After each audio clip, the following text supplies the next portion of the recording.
গল্প মনোহরণী মায়াবতীর ভালোবাসা। লেখনীতে আনিকা ইসলাম আয়াত। গল্পের তৃতীয় পর্ব। সোফায় শুয়ে খুব আয়েসে টিভি দেখছে তুষি। তুষারের মা সন্ধ্যার নাস্তা বানিয়ে দুই জনে খোশ গল্পে মেতে উঠলেন। কথার ফাঁকে নূরজাহান মিষ্টি হেসে বলে, শোন তুষি, তুষার হওয়ার পর থেকেই খুব ইচ্ছে ছিল একটা পিচ্চি মেয়ে আমার ছেলের বউ হবে। তাকে আমি নিজের হাতে সব শিখাবো। আমার মেয়ের হয়ে আসবে সে। তবে তুষি তোর মতো মিষ্টি হলে মন্দ হবে না কি বলিস? মামির কথায় লজ্জায় কান দিয়ে ধোঁয়া বের হলো তুষির। কোনো কথা আসছে না কণ্ঠনালী থেকে। তুষি জানে মামি মজা করছে ওকে নিয়ে, তবুও না বুঝার মতো ভাব নিয়ে জবাব দেয়, বেশ ভালো তো। তোমার ছেলেকে ক্লাস 5-6 এর মেয়ে দেখে বিয়ে করিয়ে নাও। পিচ্ছি বউ পেলে আবার তখন দেখবে ঢাকা 3 মাস কেন, 3 দিনও ঠিক মতো দূরে থাকতে পারবে না। তোমার ছেলে তখন তেমার কোলেই ফিরে আসবে। তুষির কথায় হা হা করে হেসে দিল নূরজাহান। এরপর বলে, আমার কোলে? নাকি তুষির? কাকে ছাড়া থাকতে পারবে না? তুষিকে ছাড়া। তাহলে কি বলিস? ভাইজানকে বলবো। তুষির অবস্থা মাইনকাচিপার মতো। এখানে আর এক মুহূর্তও থাকতে পারছে না সে। মনে হচ্ছে মাটি খুঁড়ে ভেতরে ঢুকে যেতে। এইমাত্র ছেলে দুজনে মিলে শুধু লজ্জা দেওয়ায় ব্যস্ত থাকে। কি পেয়েছে কি তুষিকে? সোফা থেকে উঠেই দৌড়ে ঘরে যেতে যেতে উত্তর দেয়, মামি সবসময় এমন করো, ভালো লাগে না। নূরজাহান গলা ফাটিয়ে হাসতে হাসতে নাজেহাল। মেয়েটা ভীষণ লাজুক, কিছু বললেই নয়ে পড়ে। তুষার বিকেলেই বন্ধুদের সাথে ক্রিকেট খেলতে গিয়েছে। এরই মধ্যে আজাদ হোসেন রুম থেকে বের হলেন। এভাবে বউকে হাসতে দেখে জিজ্ঞেস করল, কি হয়েছে নূর? পাগল টাগল হলে নাকি? এভাবে হাসছো কেন? পাগল শব্দটা শুনেই হাসি আপনা আপনি থেমে গেল। কপট রাগ দেখিয়ে বলল, কি বললেন আমি পাগল? আপনি পাগল, আপনার ছেলে তো আস্ত পাগল। আচ্ছা আচ্ছা, যাও, সবাই পাগল, তুমি শুধু ভালো। এবার বলে হাসছো কেন? তুষি কই, দেখছি না যে। এরপর নূরজাহান তুষির কথা সব খুলে বললেন। তা শুনে হু হু করে দুজন হেসে উঠল। রুম থেকে তুষি হাসির শব্দ পেয়ে কান চেপে কম্বল মুড়ি দিয়ে শুয়ে পড়ল। না, হে সব শোনা যায় না। কি লজ্জা, কি লজ্জা! শুয়ে শুয়ে বিড়বিড় করল, জংলি ভূত, বিয়ে করব না তোকে। জীবনটা আমার তেনা তেনা করে দিলি, ছাড়ব না তোকে। রাতের খাবার খেয়ে পড়তে বসল তুষি।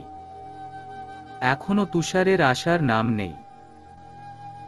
ইতিমধ্যে নূরজাহান ইচ্ছে মতো ঝেড়েছে তুষারকে, তবুও কোনো কাজ হয়নি। ফোন কলের আওয়াজে বই থেকে মুখ তুলল তুষি।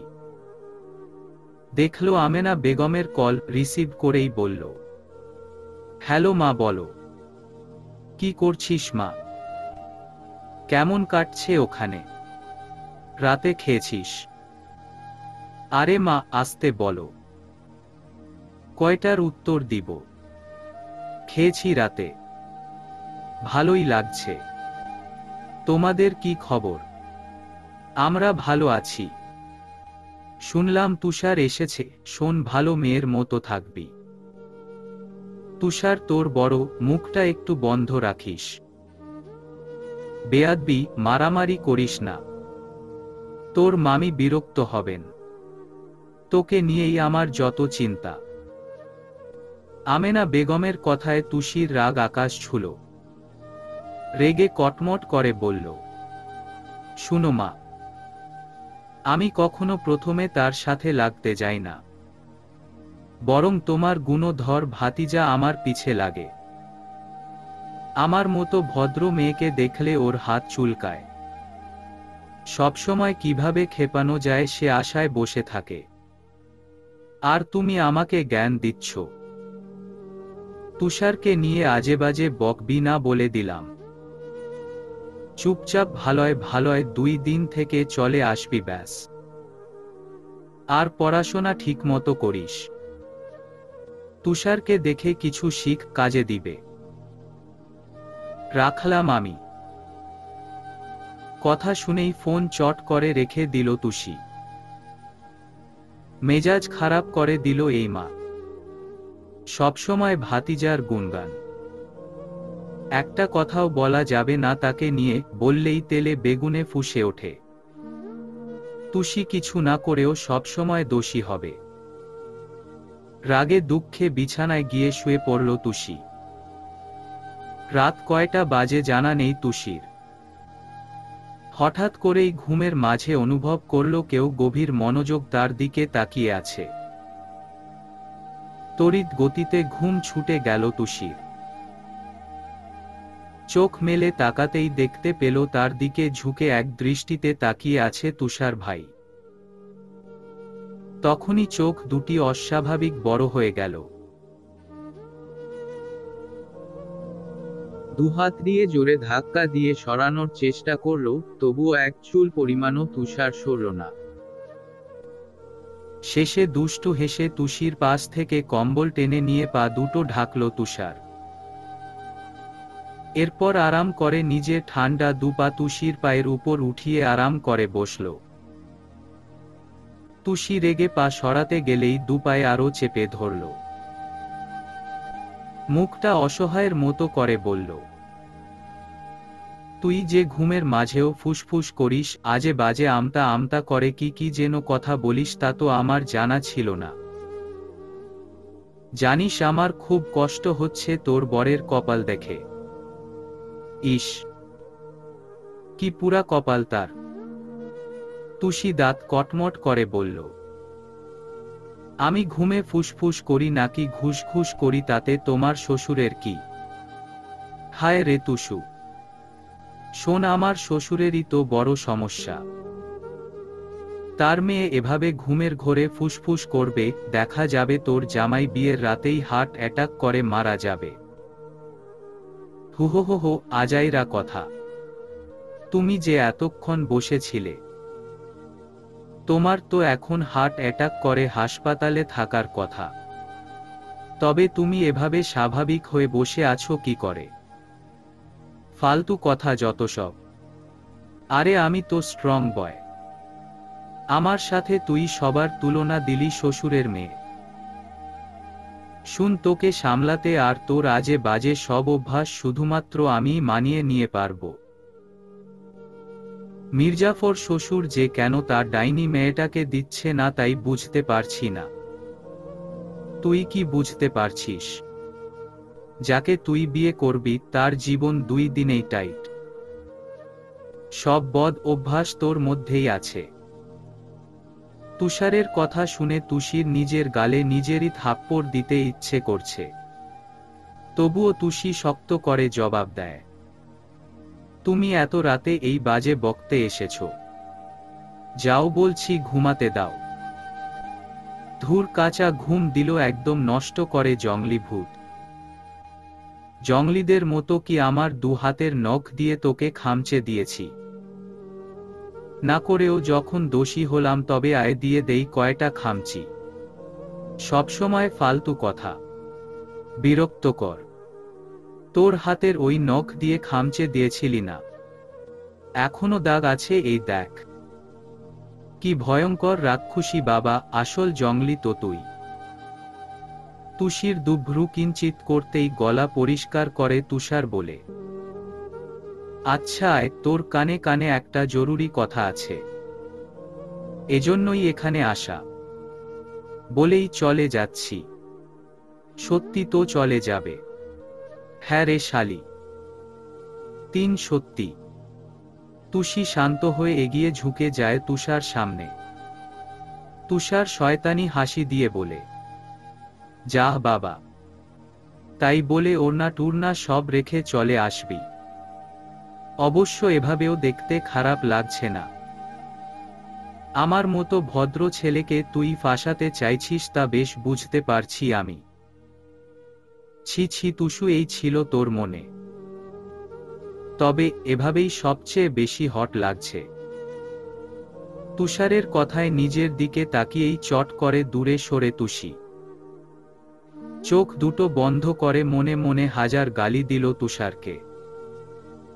লুচু কিভাবে তাকায়। ছি, আবার তুষিকে বলতে আসে আমি নাকি ফাঁসাবো।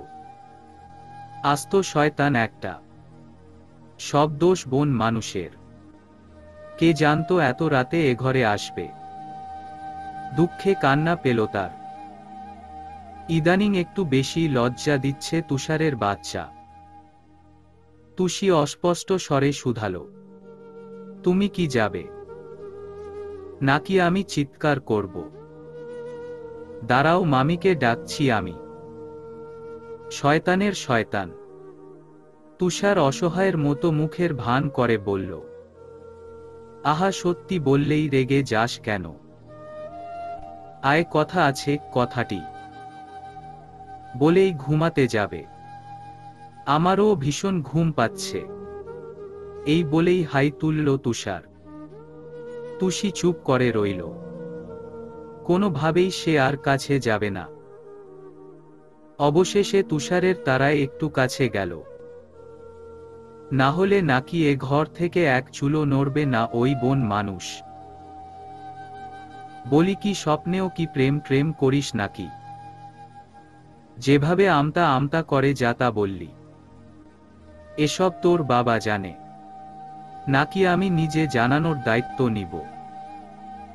তুমি এত রাতে এসে ফাইজলামি পেয়েছ? মজা করছো আমার সাথে? যাও বলছি। কেন এসেছো এ ঘরে? এমা, রেগে যাস কেন? বউয়ের ঘরে আবার পারমিশন নিয়ে আসতে হয়? এটা তো জানা ছিল না। আচ্ছা, আমাকে শিখা, আর কি কি জানতে হবে বউয়ের কাছে আসতে? তুষারের এসব বাজে কথা আর সহ্য হচ্ছে না তুষির। মন চাচ্ছে গলা টিপে দিতে। আস্ত শয়তানের মূল এই ছেলে। ফাজিলের ফাজিল। আর মা তুষিকে জ্ঞান দেয়। এসব যদি মায়ের চোখে দেখাতে পারত তবে বুঝতে কত বড় খাচ্চর এই তুষার। হুট করেই তুষিকে শান্ত হয়ে যেতে দেখে তুষার বুঝল মেয়েটার ঘুমে চোখ নিভু নিভু হয়ে এসেছে। টুপ করে তুষির মুখের দিকে এগিয়ে গালে চুমু খেয়ে নিল। এরপর দুষ্টুমির ছলে বলল, হ্যাপি নিউ ইয়ার তুষুচুন্নি। এ শীতেও তোকে কাছে পেলাম না। কি খারাপ কপাল আমার। আচ্ছা, বয়স বাড়ানোর জন্য কি কোনো যন্ত্র নেই?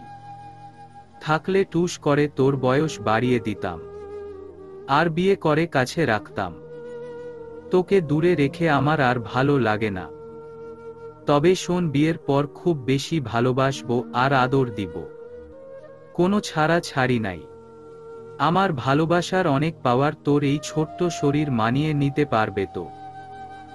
খেয়ে নে, একটু মোটা তাজা হো। ধাক্কা দিলেই তো ছিটকে পড়ে যাবি। যাই হোক, ঘুমা এখন।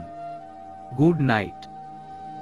এই বলেই তুষার একটি তাজা লাল টকটকে গোলাপ তুষির কানের পেছনে খুব যত্নে গুজে দিল। এরপর হনহন করে নিজের রুমে চলে গেল। এদিকে তুষি এখনো রোবটের মতো বসে আছে। এটা কি করে গেল তুষার ভাই? জলজ্যান্ত একটা মেয়েকে এভাবে একটু একটু করে মারার প্ল্যান করছে। তুষারের কথাগুলো ভাবতেই দু হাতে মুখ ঢেকে জোরে শ্বাস নিল। লজ্জায় কথা বেরোচ্ছে না, ঘুম যেন মুহূর্তেই উধাও হয়ে গেল। তুষারের মুখ থেকে বউ কথাটি বারবার কানে বাজতে লাগল। থরথর করে কাঁপতে থাকা হাত দিয়ে কানের পিঠে গুজা গোলাপটি নাকের সামনে এনে জোরে শ্বাস নিয়ে আস্তে করে বিড়বিড় করল, বউ। তুষার ভাইয়ের বউ। লজ্জায় নাক গরম হয়ে গেল তুষির। হাতে থাকা গোলাপের দিকে তাকিয়েই এভাবেই পড়ে রইল সে। এ যে কিশোরী জীবনের তুষারের থেকে প্রথম পাওয়া গোলাপ। মনের মাঝে লাল নীল প্রজাপতিরা উড়ে বেড়ালো সারাক্ষণ। শীতের দুপুরে হালকা মিষ্টি রোদ উঠেছে। তুষি সবেই বাথরুম থেকে গোসল করে বের হলো। চুল থেকে টপটপ করে পানি পড়ছে, যার ফলে টাওয়াল দিয়ে ভালোভাবে পেঁচিয়ে রেখেছে তুষি। প্রচণ্ড শীতে থরথর করে কাঁপছে সে। ড্রেসিং টেবিলের কাছে বসে হাতে পায়ে প্রসাধনী ব্যবহার করে নিল। আজ আকাশে তেমন সূর্যের তাপ নেই। এই আছে এই নেই, মনে হচ্ছে সূর্যি মামা লুকোচুরি খেলছে। তুষি রুম থেকে বের হয়ে নূরজাহানকে উচ্চস্বরে ডেকে উঠল, মামি ও মামি, আমি একটু ছাদে যাই। রুমে ভীষণ শীত, একদমই টিকতে পারছি না। নূরজাহান নামাজ পড়ে মাত্রই বসেছিলেন। তুষির কথায় তাড়াহুড়ো করে বের হয়ে জবাব দিল, খেয়ে যা, এরপর যত খুশি ছাদে বসে থাকিস। না মামি, এখন একটুও খিদে পায়নি। বিশ্বাস কর, তুমি খাও, আমি কিছুক্ষণ পর নিজে নিজেই বেড়ে খাবো। গেলাম আমি। কথা বলেই ছুটল ছাদের উদ্দেশ্যে। ছাদে ভালোই রোদ থাকে, শীতের সময় মিঠা রোদ গা এ এসে পড়ে। এদিকে নূরজাহান হন্তদন্ত হয়ে বলল, এই তুষি, এখন যাস না, খেতে তো যা। শেষে তুষিকে না আটকাতে পেরে দীর্ঘশ্বাস ফেলে বলে, মেয়েটা কারো কথা শুনে না, অনতত নিজের খেয়াল তো নিবি। হতাশ হয়ে খাবার টেবিলে সব গোছগাছ করতে চলে গেল। এরই মধ্যে তুষারও বাইরে থেকে এসেই নূরজাহানকে তাড়া দিল। বলল, আম্মু খুব খিদে পেয়েছে, খেতে দাও। খাবার বাড়াই আছে, তুই হাত মুখ ধুয়ে আয়। তুষার এদিক ওদিক চোখ বুলিয়ে কি যেন খুঁজল। নূরজাহান তুষারকে ওইভাবে তাকাতে দেখে বলল, তুষিকে খুঁজছিস? ও রুমে নেই, ছাদে গেছে রোদ পুহাতে। তুষার ধরা খেয়ে জিহ্বায় কামড় দিল। ইস, মা বুঝে ফেলেছে। চট করেই চোখ বন্ধ করল তুষার। মুখে জোরপূর্বক হাসি টেনে বলল, কি যে বলো মা, ওই বেয়াদবকে খুঁজব, তাও আবার আমি? আমি তো দেখছিলাম কি কি ধরনের রান্না করেছ। হিহি। আচ্ছা, ওই বেয়াদব আর কতদিন এ বাসায় থাকবে? প্রথম দিকে মুচকি মুচকি হাসলেও শেষের কথায় রেগে গেলেন নূরজাহান। খুন্তি নিয়ে তেড়ে এসে বলল, কি বললি তুই? তুষি যতদিন ইচ্ছে করে ততদিন থাকবে, তাতে তোর কি? দরকার পড়ল সারা জীবন রেখে দিব। তোর কোনো সমস্যা? যদি সমস্যা হয় নিজেই বাড়ি থেকে বিদেয় হ। ব্যাস। তুষার ঠোঁট ফুলিয়ে বলে, যাক বাবা, এ বাসায় তো মাত্র 3টা রুম, তার মধ্যে একটা তোমার আর বাবার, আরেকটা গেস্ট রুম, বাকিটা আমার। এখন তো দেখছি তুষিচুন্নির নজর আমার ঘরের দিকেই। আর কি পারে সে? শুধু আমার সব জিনিসে নজর দেওয়াই ওই চুন্নির কাজ। বাজে কথা রাখো। যদি খাস তাহলে এখনই আয়, আমি একটু শুব। আয় হায় মেরি আম্মা, শ্বশুরের মেয়ে থাকতে তুমি কষ্ট করবে কেন?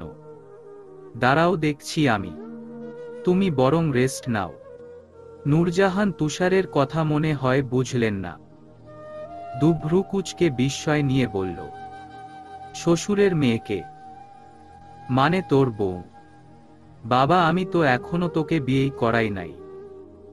এই তুষার, তুই কি আবার ঢাকা নিজেই নিজেই বিয়ে করে নিলি নাকি? হায় হায় তুষার, এ তুই কি করলি? আমার কথা একবারও ভাবলি না? কষ্টে নূরজাহান কান্না করে দিলেন। তুষার মায়ের এমন কাণ্ডে হা হয়ে গেল। এ কি হলো? সে কি কখনো বলেছে বিয়ে করেছি? নাকি উল্টাপাল্টা কিছু বলেছি? তবে মা কাঁদছে কেন? বাম হাত কপালে চাপড়ে হতাশ হয়ে মনে মনে বলল, ড্রামাবাজ মা। সারাদিন স্টার জলসা আর জি বাংলা দেখলে তো এমনই হবে। তবে মুখে বলল, দেখো মা, আমি ওই কথা বলিনি। বলেছি যে তুমি রেস্ট নাও, আমি তুষিকে নিয়ে আসছি। বিশ্বাস করো মা, তোমার ছেলে অবিবাহিত, একদম ফুলের মতো পবিত্র। কথা আর বাড়ালো না, তুষার বড় বড় পা ফেলে ছাদের দিকে রওনা হলো। ছাদের চারপাশে খুব মনোযোগ দিয়ে এপাশ ওপাশ দেখছে তুষি। অর্ধেক জুড়েই রয়েছে ফুলের বাগান। সেখানে হরেক রকমের বাহারি ফুলের গাছ। বেলি ফুলের গন্ধে চারপাশটা মম করছে। একটা ফুল ছিঁড়ে গন্ধ শুকতেই তুষারকে ছাদে আসতে দেখল তুষি। মুখ ভেঙচি কেটেই রেলিংয়ের উপর অন্যদিকে মুখ করে বসে রইল সে। তুষার ওকে এক নজর পা থেকে মাথা পর্যন্ত দেখতেই ওর দিকে চোখ আটকে গেল। গলা খাকারি দিয়ে বলল, মাথায় এভাবে শাকচুন্নির মতো টাওয়াল পেঁচিয়ে রেখেছিস কেন? তুই কি দিন দুপুরে মানুষ মারতে উঠে পড়ে লেগেছিস নাকি?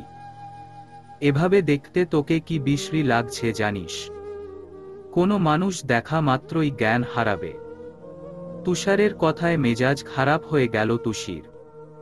দাঁত চেপে বলল, তাতে তোমার কি? আমার যেভাবে ইচ্ছে সেভাবে থাকবো, তুমি কোনো কথা বলতে আসবে না। জ্ঞান হারাবে না মরে যাবে এসব জেনে আমি কি করব? তুষার অসহায়ের মতো করে জবাব দেয়, বোকা মেয়ে, ওসব বুঝবি না তুই। বয়স কম, এর জন্যই কম বয়সের মেয়ের সাথে তর্ক করে মজা নেই। এরা বুঝে কত, চিল্লায় বেশি। কথাগুলো শুনেই তুষি রেগে গেল।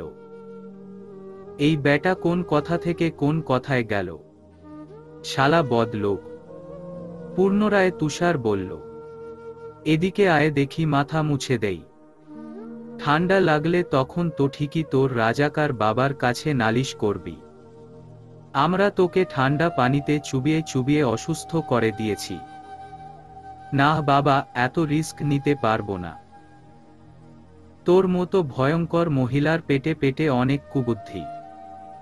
আমাদের মতো ভোলাভালা মানুষদের ফাঁসানোই তোর বড় কাজ।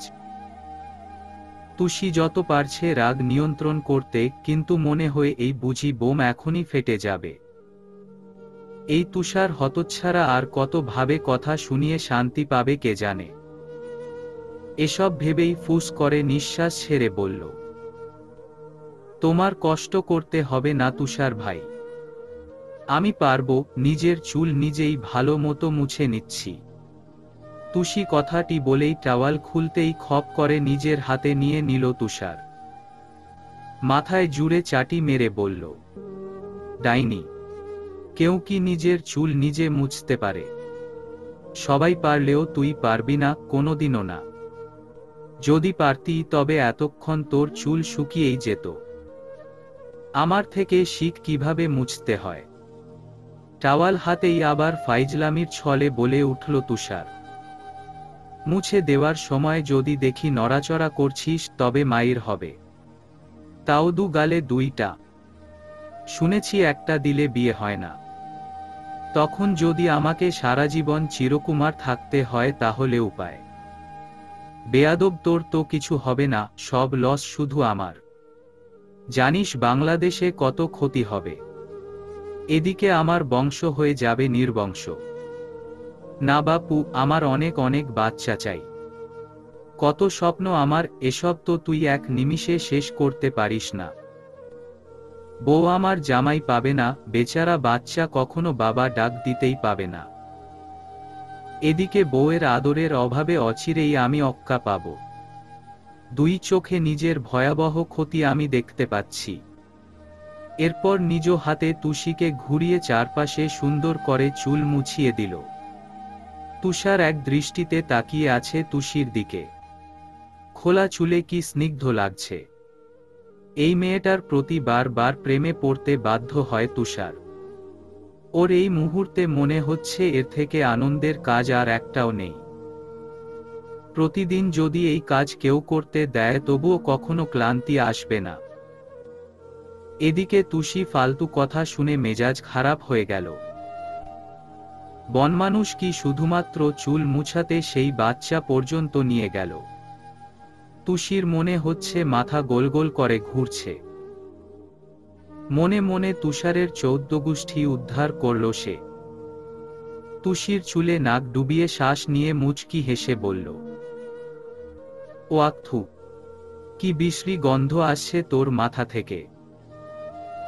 মনে হচ্ছে সব পচা ডিম তোর মাথায় কেউ ফাটিয়ে দিয়েছে। দূরে যা, দূরে যা। ছি ছি, আমার নাকটাই শেষ। এ কথাটি বলেই চট করে দূরে সরে গেল তুষার। তুষি রাগে গজগজ করতে করতে জবাব দেয়, বনমানুষের ঘরে বনমানুষ, ফাইজলামি করো। একটু আগেই শ্যাম্পু করে আসলাম, কি সুন্দর সুগন্ধি, আর তুমি বলছো বিশ্রী গন্ধ। আসলে তোমার নাকি বিশ্রী? জংলিদের নাক তো এমনই থাকবে। তুষার মনে মনে হেসে উঠল, তুষিকে রাগিয়ে বেশ মজা পাওয়া যায়। বলল, এখন তো আমার নাকেরই সমস্যা। দিন দিন কত কি শুনব। এই সুগন্ধি নিয়ে ভুলেও তুই বাইরে বের হবি না। বিশ্বাস কর, ওই দিন তাহলে রাস্তায় কাউ জ্যান্ত পাওয়া যাবে না। তুষি রেগে মেগে ওভাবেই দাঁড়িয়ে থাকল। ওকে চুপ থাকতে দেখে তুষার ক্ষীণ হয়ে বলল, তুই যেভাবে আসিস ওভাবেই দাঁড়া, এখন আমি তোর কাকের বাসার মতো চুলগুলো বেঁধে দেই। এভাবে নিচে যাওয়া যাবে না, হয়তো তোর উপর পেতনি ভর করবে। আমার হবে জ্বালা, শেষে কিনা ভয়ঙ্কর পেতনি আমার বউ হবে। না না, এ হতে পারে না। তুষি বিরক্তে ফুস করে নিঃশ্বাস ছাড়ল। যদি কেউ ছাদে এসে পড়ে তখন কি হবে? এই জংলি ভূত এক মুহূর্তও শান্তি দিবে না, সেটা তুষি জানে। তাই বলে ছাদে। ইচ্ছে করো ছাদ থেকে এক লাফে টুপ করে নিচে পড়ে যেতে, তাহলে একটু হলেও শান্তি পাওয়া যেত। চুল বাঁধার সময় বাঁধল আরেক বিপত্তি। কোনোভাবেই তুষার ঠিকমতো চুল বাঁধতে পারছে না। তা দেখে তুষি খিল খিল করে হেসে উঠল। তুষার দিল এক ধমক, তবুও তুষির হাসি থামার নাম নেই। রেগে মেগে তুষার চুল আচ্ছা মতো টেনে ধরলেও তুষি 32টা দাঁত বের করে ক্রমাগত হেসে যাচ্ছে। শেষে তুষিকে না থামাতে পেরে তুষার ছাদের মেঝেতে ধপ করে বসে কাদো কাদো ভাব নিয়ে বলে, এভাবে হাসিস না তুষুচুন্নি, আমার বুকে ভীষণ ব্যথা হয়, নিঃশ্বাস নিতে পারি না, আমার হার্টবিট ফাস্ট হচ্ছে। এই দেখ, মনে হচ্ছে এখনই হার্ট অ্যাটাক করে ফেলব। সব দোষ তোর, মরার আগে সবাইকে বলে যাব। এক শাকচুন্নির ভয়ঙ্কর হাসিতে অবুঝ নাদান ছেলের মৃত্যু। তুষির হাসি থেমে তৎক্ষণাৎ সারা মুখে লজ্জা এসে ভিড় করল। ছাদে আর দেরি না করে তরতর করে সিঁড়ির দিকে পা বাড়াল। মনে মনে বলল, আস্ত বনমানুষ একটা। সময়টা তখন সন্ধ্যা নামার আগ মুহূর্ত। আকাশে লাল আভায় চারপাশ স্নিগ্ধ শান্তি বিরাজ করছে। ফুরফুরে বাতাস বইছে, পার্কের একটি পুরানো কাঠের বেঞ্চে বসে আছে মিরাজ। প্রায় 30 মিনিট হলো রাফসার জন্য অপেক্ষা করছে সে। শুধুমাত্র এই পার্কের গাছ, রাস্তা, পুরনো রং উঠে যাওয়া বেঞ্চি জানে শত শত যুগলের ভালোবাসা ও বিচ্ছেদ হওয়ার গল্প। কখনো বা প্রেমিকার লজ্জাময় মুখ আর প্রেমিকের দুষ্ট হাসি, বেকার প্রেমিকের 10 টাকার ঝালমুড়ি অথবা এক মুঠো বাদাম। এসব গল্পেই তারা যে সাক্ষী হয়ে থাকবে চিরকাল। কাল রাতেই মিরাজ বলে রেখেছে, যে করেই হোক আজ বিকেলে দেখা করা চাই। তবুও প্রথমে রাফসা গাইগুই করছিল, কোনোভাবেই আলাদা সে দেখা করতে পারবে না। মিরাজও হাল ছাড়েনি, অনেক কাঠখড় পোহাতে হয়েছে রাজি করানোর জন্য। শেষে অবশ্য কাজ হলো, রাফসার তবুও এক শর্ত, 20 মিনিটের বেশি সে থাকবে না। গুনে গুনে 35 মিনিট পর রাফসা এসে ধপ করে বসে পড়ল। মিরাজের দিকে এক নজর দেখেই চোখ সরিয়ে সামনের দিঘির পানে মুগ্ধ দৃষ্টিতে তাকালো। ৩-৪টা নৌকা ভেসে বেড়াচ্ছে, তার মধ্যে কয়েকটা যুগলবন্দী হয়ে ভালোবাসা বিনিময় করছে। কি মিষ্টি সেই দৃশ্য! ওইদিকেই তাকিয়ে প্রশ্ন ছুড়ল মিরাজের দিকে, কিসের জন্য এত আয়োজন করে ডেকে আনলি? জানতে পারি? মিরাজ উসখুস করা শুরু করল। রাফসা ওর দিকে এক পলক তাকাতেই গলা খাকরি দিয়ে মাথা চুলকে বলল, এমনি ভাবলাম তোর সাথে সময় কাটানো যাক। রাফসা এবার ওর দিকে সরাসরি পাশ ফিরে তাকালো। চোখের দিকে পলকহীন ভাবেই তাকিয়ে শুধালো, এতটুকুই? আর কিছু না? না। আর কি? আসলে মনে পড়ছে না। রাফসা হতাশ হল। চোখ সরিয়ে আবার সামনে দৃষ্টিজোড়া নিবন্ধ করল। মিরাজ বুঝল বোকামি করে ফেলেছে। তৎক্ষণাৎ জোরে জোরে কয়েকবার শ্বাস নিয়ে স্বাভাবিক হয়ে আবার বলল, ওহ হ্যাঁ, মনে পড়েছে। বলছিলাম যে কয়েকদিন আগে যে বইটা দিয়েছিলাম, পড়েছিলি? কেমন বইটা? ভালো, খুব ভালো। রাফসার নির্বিকার জবাব। এহেন কথায় মিরাজ একটু মনে জোর পেল। বলল, সত্যি পড়েছিস? 50 পৃষ্ঠায় কিছু ছিল দেখেছিস? কি দেখব? বইয়ে কি কিছু থাকার কথা ছিল? কথাটি শুনেই মিরাজের মুখ কালো হয়ে গেল। মনে হচ্ছে গলা ফাটিয়ে কাঁদতে। তার মানে কি চিরকুটটা লাইব্রেরিতেই পড়ে আছে? যার জন্য সারা রাত কাপা হাতে এক এক করে 10 পৃষ্ঠা লিখলেও মন মতো হয়নি বলে আবার লিখেছে, সে পড়তেই পারল না। ওই দিন কি হয়েছিল মিরাজের কে জানে। সুন্দর হাতের লেখা হওয়া সত্ত্বেও মনে হতো এমন জঘন্য লেখা কারোই হয় না। খুব কষ্টে গুটি গুটি অক্ষরে এক পেজে মনের কথা খুব যত্নে লিখেছিল। মুখে যা বলা যায় না এর জন্যই তো কাগজে লিখা। কষ্টে মিরাজের বুক ফেটে যাচ্ছে। মন খারাপ করে সেখানেই বসে রইল সে। এদিকে ইচ্ছে করেই মিথ্যে বলল রাফসা। ওই দিন বাসায় যাওয়ার পরই এক বসায় পুরো বই পড়ার সময় সাদা একটা খাম দেখতে পায়, কাগজের ভাঁজ খুলতেই খুব যত্নে লিখা মসৃণ কয়েক লাইনের শব্দ, আমার শ্যামকন্যা। চিঠি কিভাবে লিখতে হয় তা আমি জানি না।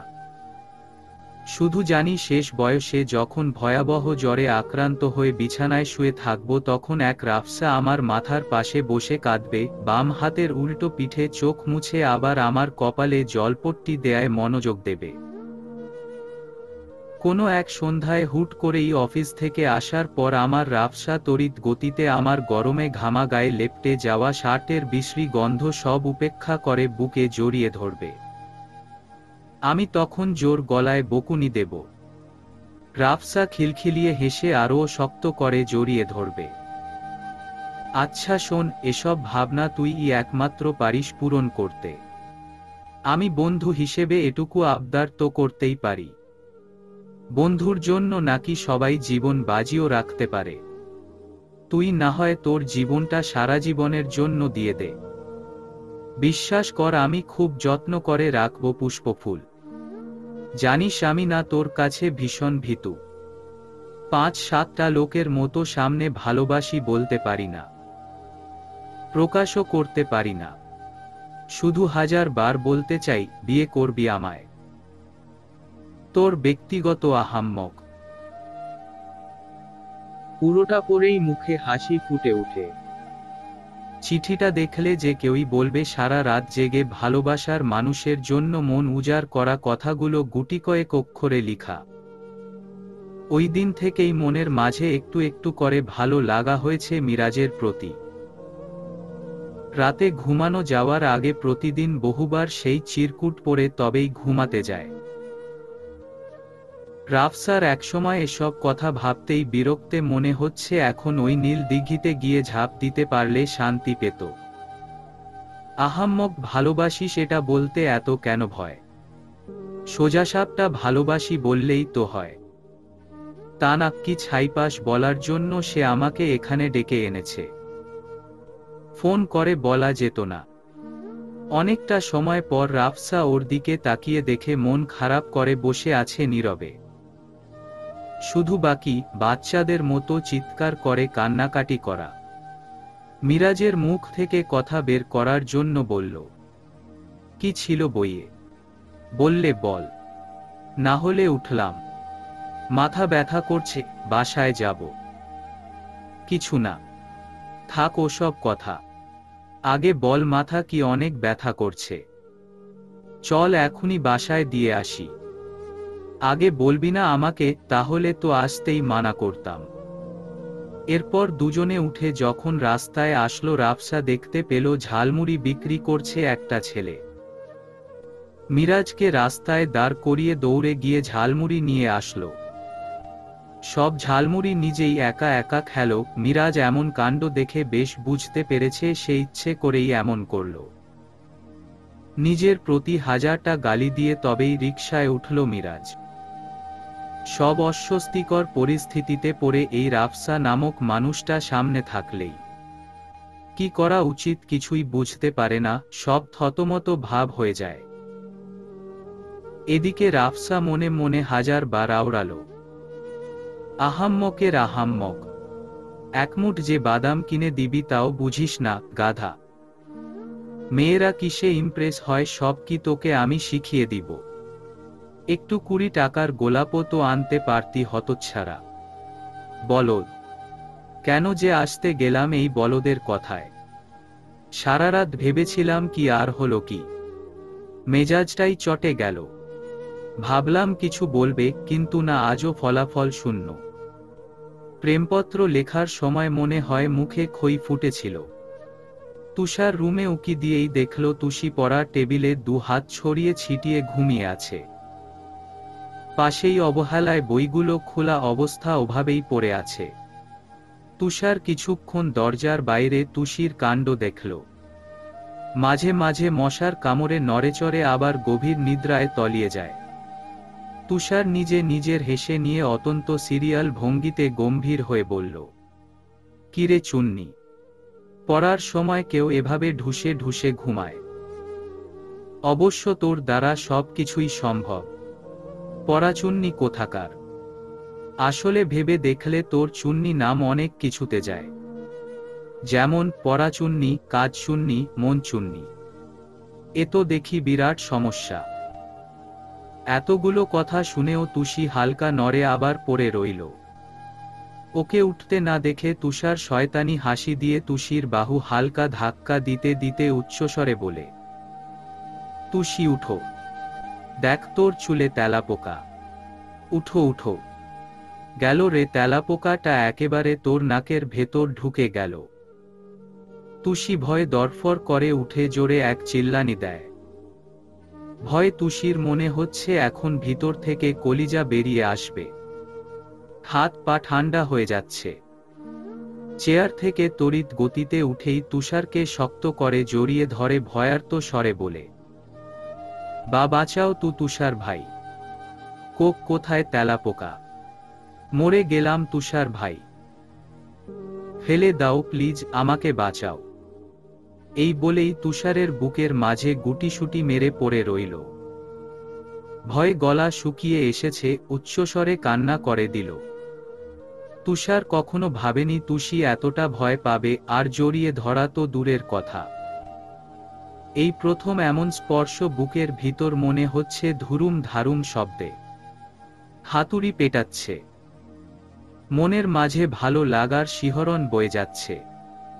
এ যে হৃদয়ে চৈত্রের খরার মতো এক পশলার বৃষ্টি। বড় একটা দম দিয়ে তুষারও নিজের দুহাতের বাঁধন শক্ত করল। দেখে মনে হচ্ছে পারলে নিজের ভেতরই ঢুকিয়ে ফেলবে তুষিকে। চুলে পর পর 2 বার টুপ করে ঠোঁট ছুঁয়ে গাঢ় চুমু খেয়ে ক্ষীণ কণ্ঠে বলল, হ্যাঁ বাঁচাবো।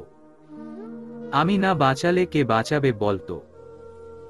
তুষু শোন, তুই এভাবেই আমাকে ধরে রাখো, আমি দেখছি দুষ্টু তেলাপোকাটা কোথায় গেল। এত বড় সাহস তুষুর গায়ে টাচ করে। তুই কোনো চিন্তা করিস না, ওই বদ তেলাপোকাকে আমি নিজেই উচিত শিক্ষা দিব। শ্বশুরের মেয়েকে শুধু আমি টাচ করব, আর কেউ মাঝখানে আসলেই সোজা উপরে। তুষি ওইভাবে ধরে রেখেই হু হু করে কেঁদেই যাচ্ছে। ওর মনে হচ্ছে তুষার থাকলে কোনো ভয় নেই, এই সেই একমাত্র স্থান যেভাবে খুব নিশ্চিতে থাকা যায়।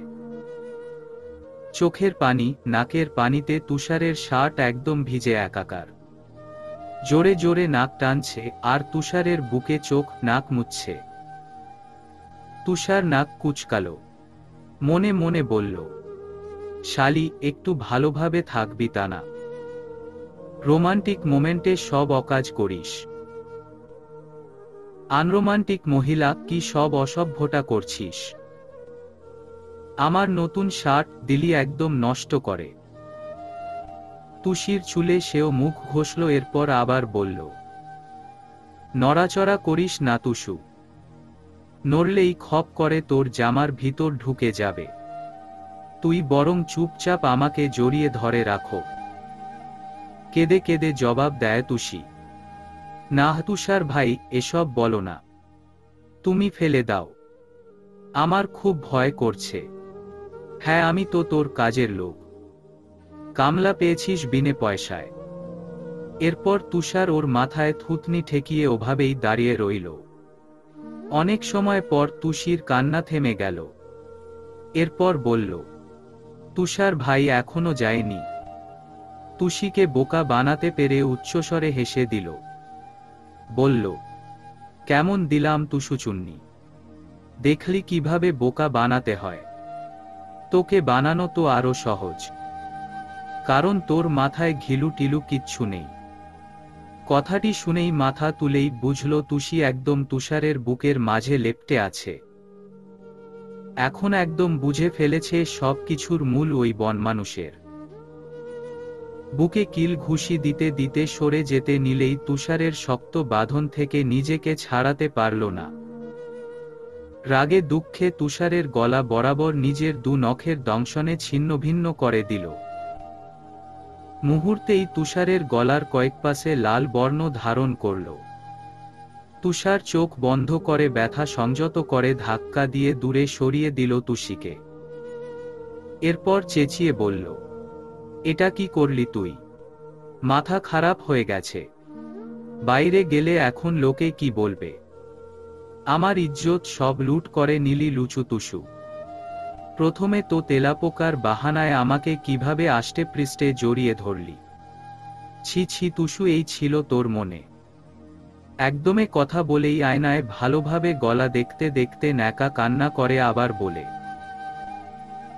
কান খুলে শুনে রাখো তুষু, তুই আমার দেহ পাবি কিন্তু মন পাবি না। দিলি একদম আমার সর্বনাশ করে, এখন আমি বাইরে মুখ দেখাবো কিভাবে? এর জন্যই বারবার বলি দূরে থাক, দূরে থাক। তুই খুব ভয়ঙ্কর মহিলা, আজ আবার প্রমাণিত হলো। সবাই এখন বলবে এক ভয়ঙ্কর মহিলার হাতে ছোট্ট অবুঝ বালকের ইজ্জত লুটপাট হলো। তুষি ফালতু কথায় ভীষণ চেতে গেল। তেরে গিয়ে বলল, নাটকের গোডাউন, তুমি পড়াশোনা করছো কেন? নাটক করতে পারো না?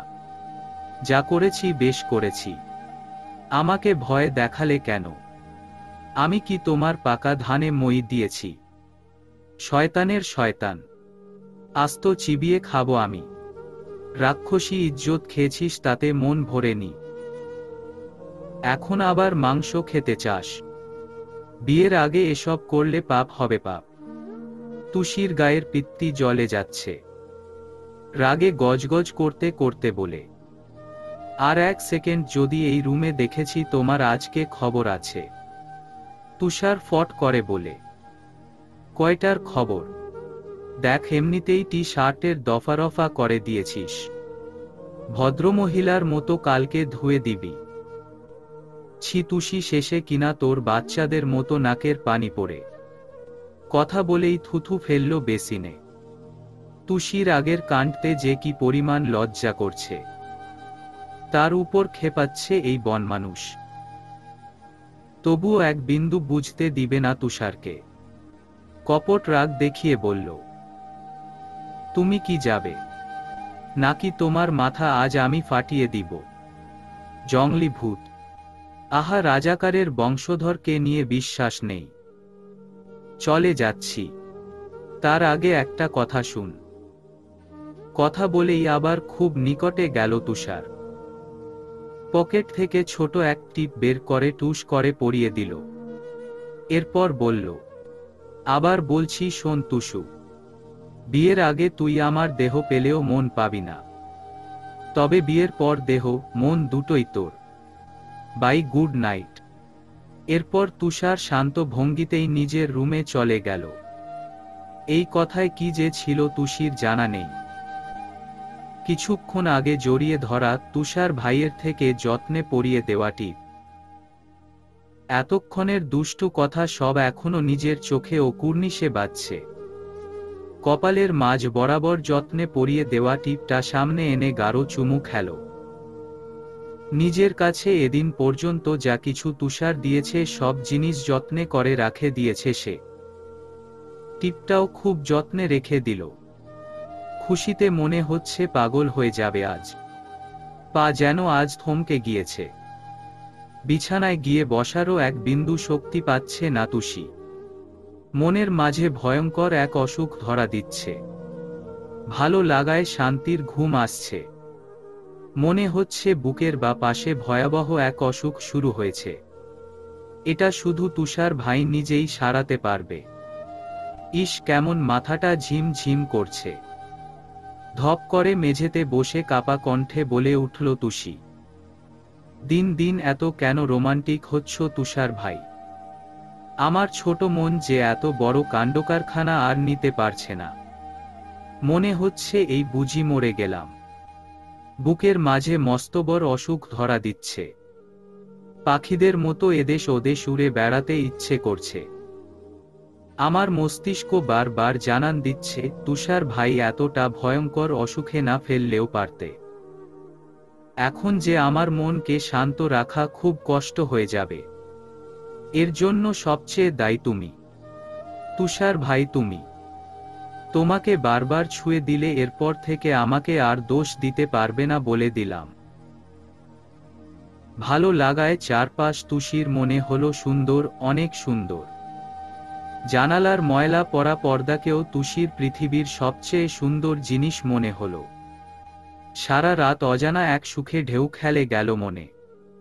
তুষি ভাবতে ভাবতে রাত পার করল। তুষারকে পাওয়ার একটু একটু ইচ্ছে মনে দোলা দিচ্ছে যে। খুব কাক ডাকা ভোরে ঘুম থেকে উঠেই রান্না শুরু করে দিয়েছেন নূরজাহান। আজাদ হোসেন বেলকনিতে বসে খুব আরাম করে চা পান করছে আর খবরের কাগজ পড়ছেন। দিনটি শুক্রবার হওয়ায় অফিসে যাওয়ার তাড়া নেই। তুষারের ঘুম ভাঙ্গার এখনো নাম নেই। নাস্তা হওয়ার পরই তারা উঠে শুধু নাস্তা করে। নূরজাহান ব্যস্ত হয়ে সব রান্না শেষ করছে। কাল রাতেই তুষারের খালামনিকে আসতে বলেছেন তিনি, বোনের জন্য অনেক দিন ধরেই মন পুড়ছে তার। তুষারের খালা, নানু আর দুই বোন আসবে আজ। বাড়িটা সবসময় মানুষের জন্য হাহাকার করে, সবাইকে পেয়ে বাড়ি হয়ে উঠবে জাঁকজমক। এই নিয়ে নূরজাহানের খুশির শেষ নেই। মা বোনের জন্য যা যা পারছে সব নিজে রান্না করছে। দেখে যে কেউই বলবে আজ মনে হয় আরও 5 বছর কমে গেছে তার। ছোট মেয়ের মতো দৌড়ে সব কাজ শেষ দিচ্ছে তিনি। তুষি উঠে ড্রয়িং রুমে এসে দেখল ব্যাপক আয়োজন চলছে। আজাদ হোসেন চা খেতে খেতে জিজ্ঞেস করল, তুষি আম্মু ঠিক মতো ঘুম হয়েছে? তুষি টিভির রিমোট হাতে নিতে নিতে জবাব দিল, হয়েছে মানে? একেবারে জম্পেশ ঘুম দিয়েছি। এক ঘুমেই রাত শেষ। বলেই খিল খিল করে হেসে উঠে তুষি। আজাদ হোসেন ও ভাগ্নির কথায় হাসে। এরপর বলে, তা চারপাশে তাকিয়ে কি বুঝলে? বলো তো আজ এত আয়োজন কেন? তুষি ফিসফিসিয়ে তার মামাকে বলে, মামা আজ আর তোমাকে মামি পাত্তাই দিবে না। দেখে নিও, দেখছো তো প্রতিদিন সকালে আমাকে ডেকে তুলে, আজ কোনো খবরই নাই। তা ঠিক বলেছিস। নিজের বাসা থেকে মানুষ আসলে তোর মামির এভাবেই জোর বেড়ে যায়, তখন আর আমাদের চিনেই না। এ কথা বলেই আজাদ আর তুষি উচ্চস্বরে হেসে দেয়। নূরজাহান তখন রান্না ঘর থেকে একটু উকি দিয়ে বলে, কি ব্যাপার, এত কি নিয়ে হাসা হচ্ছে মামা ভাগ্নির? আমাকে রেখেই আড্ডা দেওয়া হচ্ছে? আয় তো তুষি, তুই আমার কাছে আয়, হাতে হাতে সাহায্য করার কথাও বলি। তোর মামার সাথে অনেক কথা হয়েছে, এবার আমার পাশে আয়। তুষি উঠতে উঠতেই আজাদ হোসেনের উদ্দেশ্যে বলে, দেখছো মামা, মামির আর তর সইছে না। তুমি থাকো, আমি আসছি। তুষি গিয়ে দেখল প্রায় সব রান্নাই শেষের দিকে। তখন সে শুধু চামচ নিয়ে মাংসগুলো নাড়াচাড়া করতে লাগল। এদিকে তুষার উঠে রান্না ঘরে প্রবেশ করেই দেখল তুষি কাজ করছে। অবাকের সপ্তম পর্যায়ে পৌঁছে গেল সে। এরপর চোখ বড় বড় করে বলল, আম্মা ও আম্মা, আজ কোন দিকে সূর্য উঠেছে আম্মা? নাকি আমি চোখে কম দেখছি? রান্না ঘরে কি সকাল সকাল পেত্নী ঢুকেছে? আমি যা দেখছি এটা ইহকালেও সম্ভব না। আজই আমি চোখের ডাক্তারের কাছে যাব। সর্বনাশ, বয়স আমার 25 হলো না, এখনই চোখে দেখি না। এভাবে চললে তো কেউ বউ দিব না আম্মা। তুষি এক মনে রান্নায় মনোযোগ দেওয়ায় হঠাৎ তুষারের কথা খানিকটা হকচকিয়ে গেল। কাঁচুমাচু করে সাইটে দাঁড়িয়ে তুষারকে জায়গা করে দিল। তুষার একদম তুষির দিকেই দৃষ্টি নিক্ষেপ করে আছে। এভাবে তুষিকে দূরে যেতে দেখলে ওর দিকে ডান হাত বাড়িয়ে দিতে দিতে আবার বলে উঠল, এই বেয়াদব মহিলা, হাতে একটা চিমটি কাটতো। ভাই, আমার নিজের দুই চোখকে আমি বিশ্বাস করতে পারছি না। আয় আয়, জলদি আয়। নূরজাহান তুষার কথায় হেসে দিল। এরপর বলল, তুষি, এই সুযোগ হাতছাড়া করিস না মা। নিজেই যখন বলেছে, দে ইচ্ছে মতো চিমচি কেটে, কোনো ছাড়া ছাড়ি নেই। তুষি অবস্থা নাজেহাল। মামি আর তার ছেলে এখন পেয়েছে লজ্জা দিতে। কেউ কারো থেকে কম না। তুষারের দিকে তাকিয়ে চোখ গরম করে তাকালো।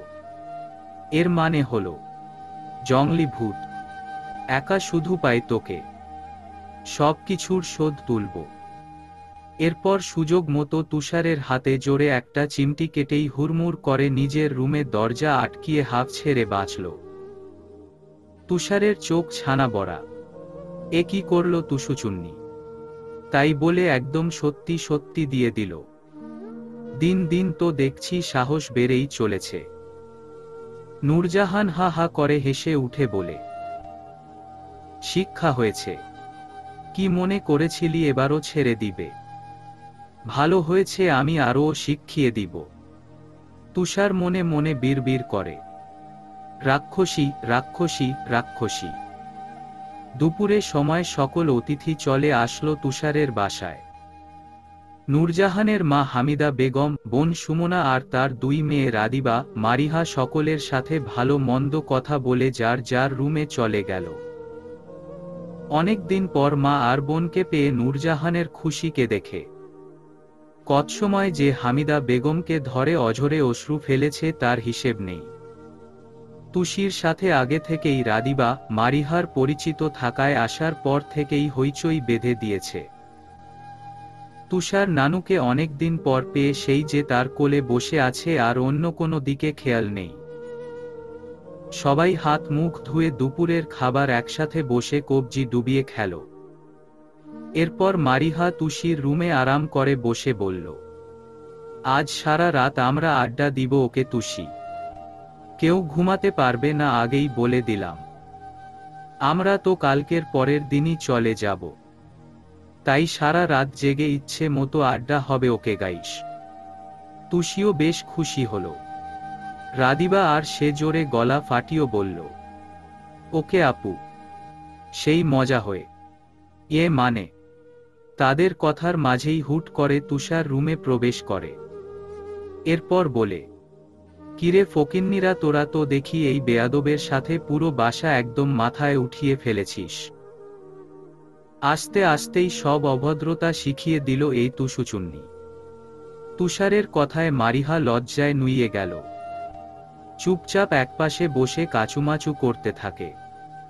রাদিবা মুচকি মুচকি হাসলেও তুষি মুখ বাঁকা করে অন্যদিকে তাকিয়ে জবাব দিল, আমরা যখন ভদ্রতা জানি না তবে তুমি শিখাও, দেখি কেমন পারো। তুষার গলার স্বর গম্ভীর করে উত্তর দেয়, চুপ কর তুই, এখন তুই আমার সাথে আয়। কাল যে শার্টটা নষ্ট করে রেখে দিয়েছিস সে কথা মনে নেই? আয় জলদি, না হলে থাপ্পড় মেরে মেরে নিয়ে যাব। গুনে গুনে 10টা। এহহ শখ কত? পারবো না আমি। যাও তো, আমাদের কথায় বেঘাত ঘটাতে ঠিকই চলে আসছো। যত সব বনমানুষ। মারিহা হা হয়ে গেল এদের ঝগড়া দেখে। ছোট থেকেই তুষারকে পছন্দ করে সে, তবে কখনো তা বলতে পারেনি। মনের মধ্যে শুধু কথাটি চুপচাপ পুষিয়ে রেখেছে। তাই তো যখন তুষার সামনে থাকে লজ্জায় মুখ থেকে কথা অটোমেটিক বন্ধ হয়ে যায়। যদিও তুষির কথা এখনো সে জানে না। এদিকে তুষার কয়েকবার আসতে বললেও যখন আসলো না তখন ওর হাত মুচড়ে কানে কানে ফিসফিসিয়ে বলে, কাল যে আমাকে জড়িয়ে ধরে বসেছিলি এটা কি ওদের জানিয়ে দেব?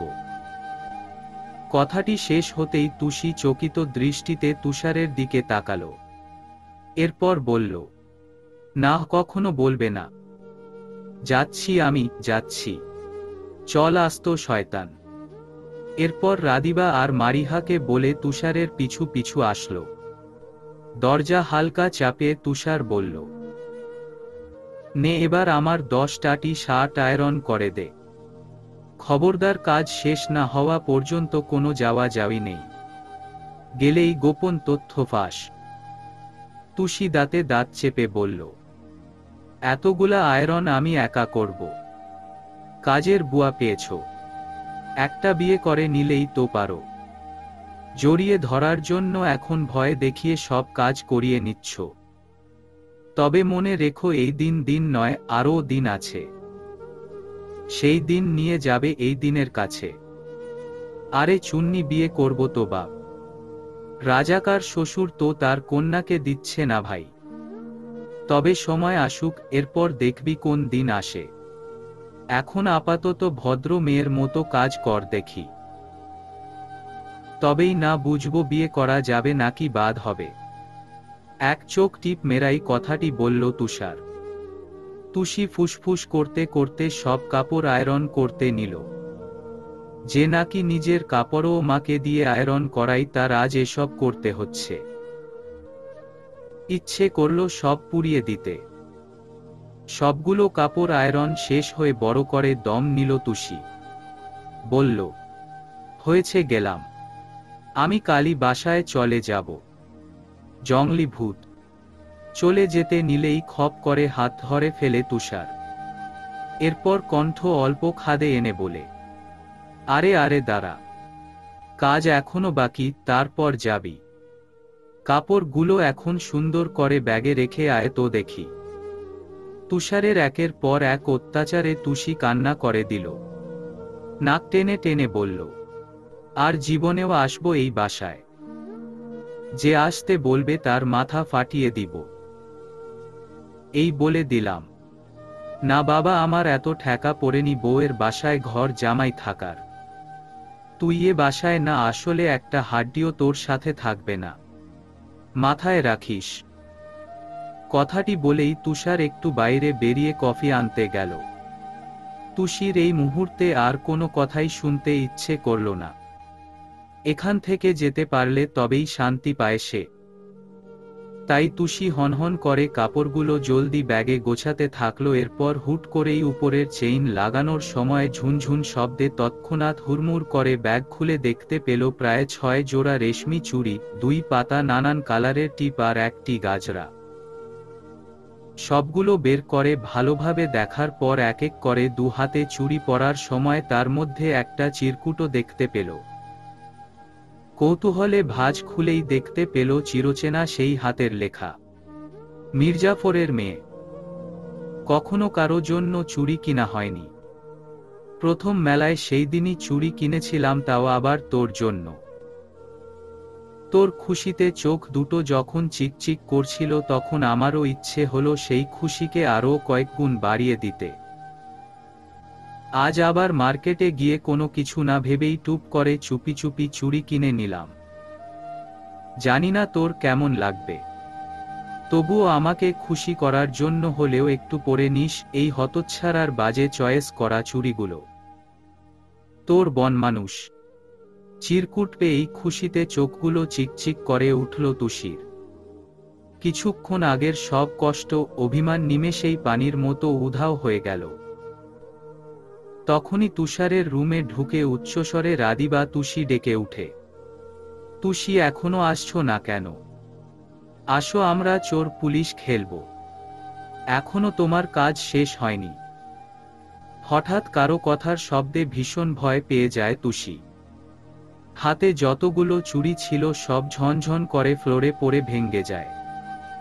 এহেন শব্দে নূরজাহান তড়িঘড়ি করে তুষারের রুমে এসে দেখে চারপাশে সব চুড়ি এলোমেলো হয়ে পড়ে আছে। তুষি ভয়ে ভয়ে ঢোক গিলে। চোর যেমন ধরা পড়ে চুপ হয়ে যায়, তেমনি কাচুমাচু করে মাথা নিচের দিকে দিয়ে দাঁড়িয়ে আছে তুষি। নূরজাহান হায় হায় কে উঠে, কিভাবে হলো এসব? তুষার দেখলে তো আর রক্ষে নেই। এত চুড়ি তুষারের রুমে কোথায় থেকে আসলো? তুষি।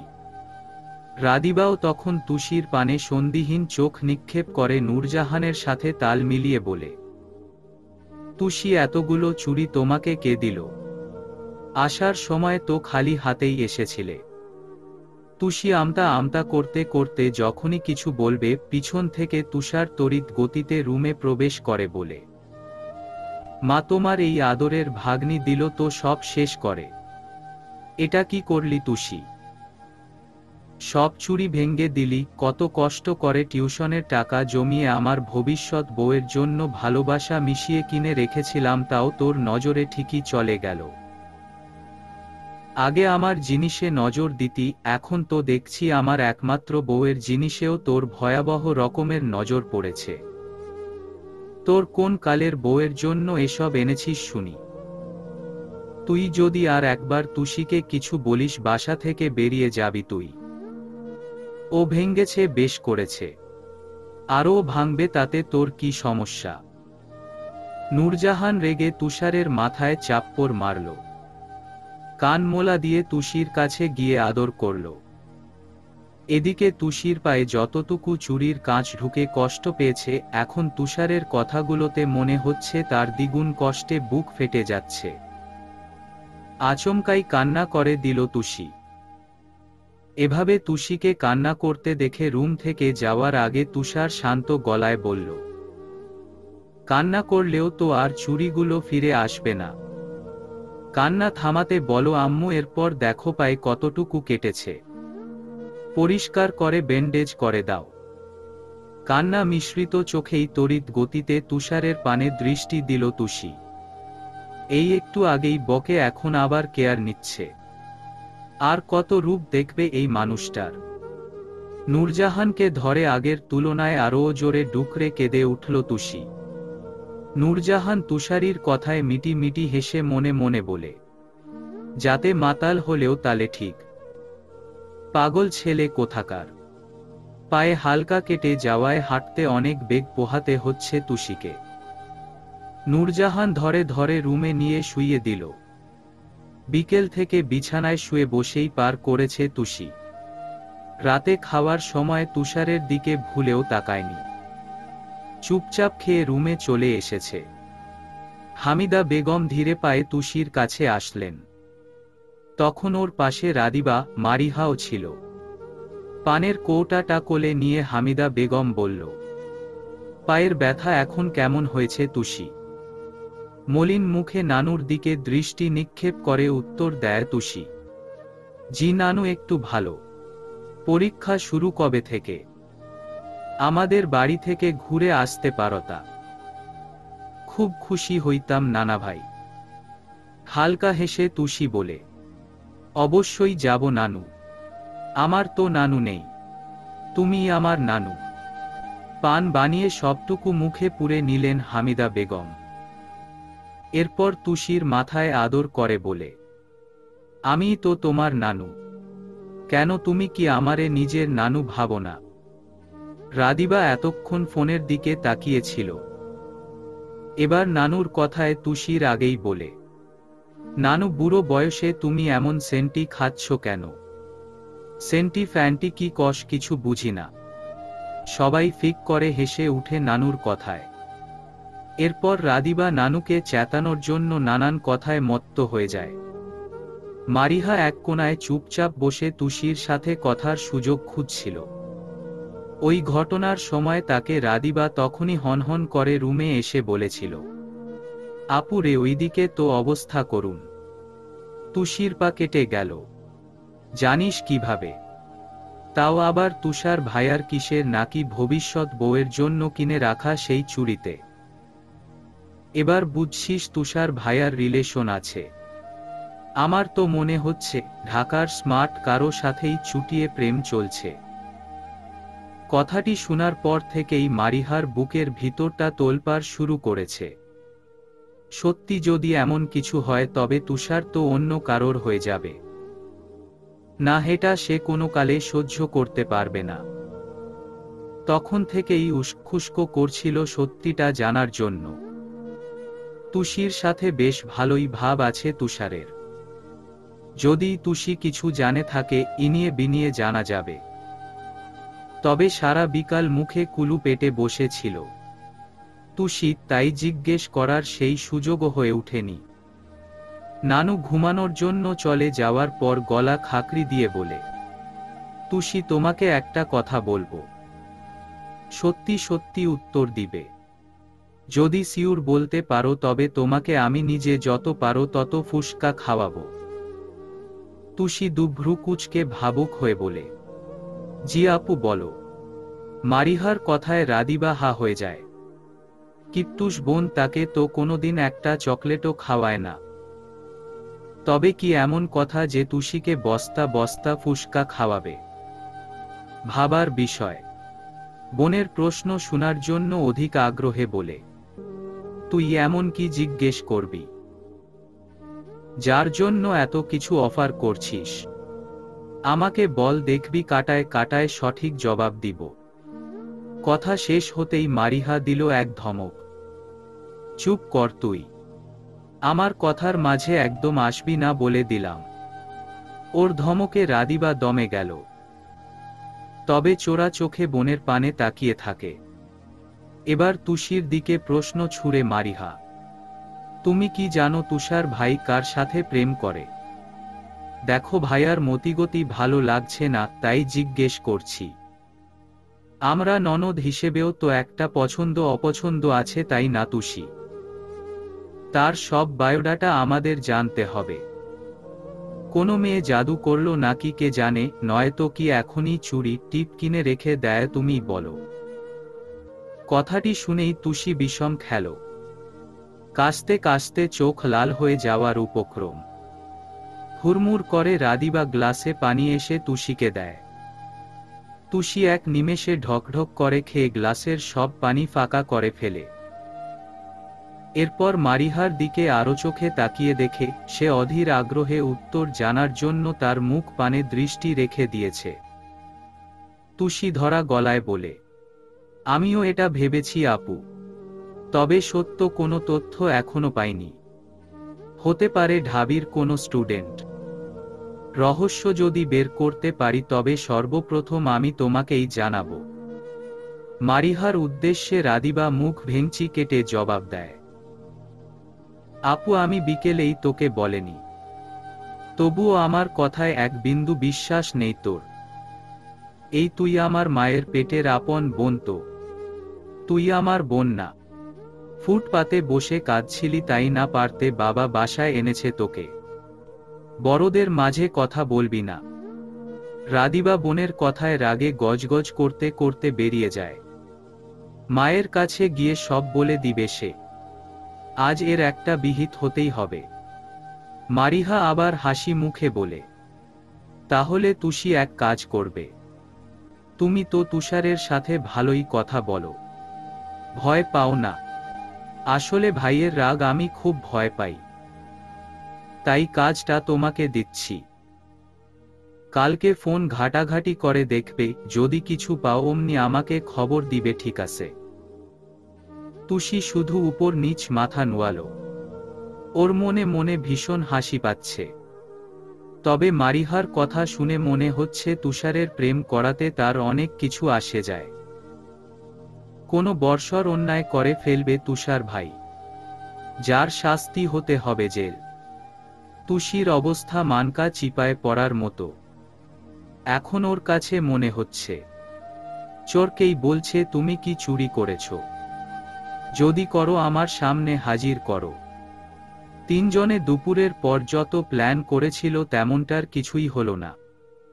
সারা রাত আড্ডা তো দূর, রাত 11টা বাজার পর পরই তুষি ঘুমে তলিয়ে গেল। রাদিবাও ফোনে নাটক দেখায় ব্যস্ত হয়ে পড়ল। যত কিছু হয়ে যাক না কেন, আজ তার নাটক দেখাই আগে। গভীর মনোযোগে নাটক দেখায় ব্যস্ত রাদিবা। মারিহা চিন্তায় ঘুমাতে পারছে না। মন কেমন কু গাইছে। তুষার ভাইয়ের সামনে গিয়েও ভালোবাসার কথা বলার সাহস হবে না তার। চিন্তায় সারা রাত মাথার চুল অর্ধেক পেকে গেছে। সকাল সকাল উঠেই তুষার খাবার টেবিলে বার কয়েক তুষির দিকে তাকালো। এবারও ফলাফল শূন্য। কোনোভাবেও মনের ভুলে তুষি তাকাচ্ছে না। সেই যে চুপচাপ নিচের দিকে মুখ করে রেখেছে, আর উঠার নাম নেই। এদিকে মারিহা এক দৃষ্টিতে তুষারকে পরখ করছে। মনের ভেতর কি চলছে তা বুঝার চেষ্টা করছে সে। খাওয়া দাওয়ার পাট চুকিয়ে নূরজাহান সবাইকে বললেন, আজ একটু বাইরে যাওয়া যাক, কিছু শপিংও করা যাবে, ঘোরাঘুরিও হবে। খাওয়া শেষে যার যার মতো রেডি হয়ে নিল। তুষির পা ব্যথা কমেছে, এখন হাঁটতে তেমন কষ্ট হচ্ছে না। সবাই রেডি হয়ে বের হলেও তুষারের নাম নেই। তাই নূরজাহান তুষিকে বলল, তুষিমা, যা তো তুষারকে ডেকে নিয়ে আয়। তুষি কখনোই ওই রুমে যাবে না বলে পণ করেছে। তুষারের ধারের কাছেও কোনোদিন ঘেঁষবে না সে। তাই আমতা আমতা করে বলে, মামি আমার তো পায়ে ব্যথা, তুমি না হয় রাদিবাকে পাঠাও। পিছন ফিরে রাদিবার দিকে তাকিয়ে বলে, প্লিজ রাদিবা, একটু যাও না। রাদিবা কিছু বলার আগেই মারিহা চট করে জবাব দেয়, ওর যেতে হবে না, আমি দেখে আসছি, দাঁড়াও। এই যাব, এই আসব। দৌড়ে তুষারের রুমের সামনে এসে জোরে শ্বাস নিয়ে দরজায় নক করল মারিহা। ভেতর থেকে তুষার বলল, কে? আসো ভেতরে। মাথা বরাবরের মতোই নত করে গুটি গুটি পায়ে ভেতরে প্রবেশ করে রিনরিনে গলায় বলে, তুমি যাবে না তুষার ভাইয়া? সবাই বসে আছে। তুষার বিছানায় হেলায় দিয়েই শক্ত কণ্ঠে বলে, না, যাব না। আমার শরীর ভালো লাগছে না। তোরা যা, বিরক্ত করিস না আমাকে। তুষারের শরীর ভালো না শুনেই চকিত দৃষ্টিতে তাকায় মারিহা। দেখে তুষার আনমনে ফোনের দিকে তাকিয়ে আছে। আশেপাশে যে কোনো মেয়ে আছে তাতে কোনো হেলদোল নেই ওর। বড় বড় পা ফেলে তুষারের পাশে বসে একটা অস্বাভাবিক কাজ করে ফেলে মারিহা। নিজের ডান হাত বাড়িয়ে তুষার কপালে স্পর্শ করে বলে, দেখি জ্বর হলো নাকি? কই, শরীর তো ঠান্ডা। তুমি আমাকে বলো কি হয়েছে? খুব খারাপ লাগছে, মাথা ব্যথা করছে। মারিহার স্পর্শে মেজাজ খারাপ হয়ে যায় তুষারের। তৎক্ষণাৎ ওর হাত জোরে ঝামটা মেরে ফেলে দেয়। রেগে গিয়ে বলে, এই তুই কোন সাহসে গায়ে হাত দিলি? এসব বিরক্ত লাগে আমার, জানিস না? রুম থেকে বেরিয়ে যাবি এই মুহূর্তে। একটু আগে ভালোভাবে বললাম, তা কানে গেল না তাই না? থাপড়িয়ে কান গরম করে দিব, মনে রাখিস। যা বলছি, তোরা কোথায় যাবি যা। আমাকে চেতাতে আসিস কেন?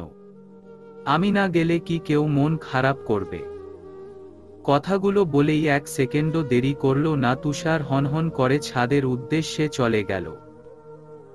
ইচ্ছে করেই তুষির উপর উঠা সব রাগ মারিহার কাছে ঢালল। মারিহা কখনো ভাবেনি তুষার এরকম ব্যবহার করবে। আচমকাই কান্না করে দিল সে।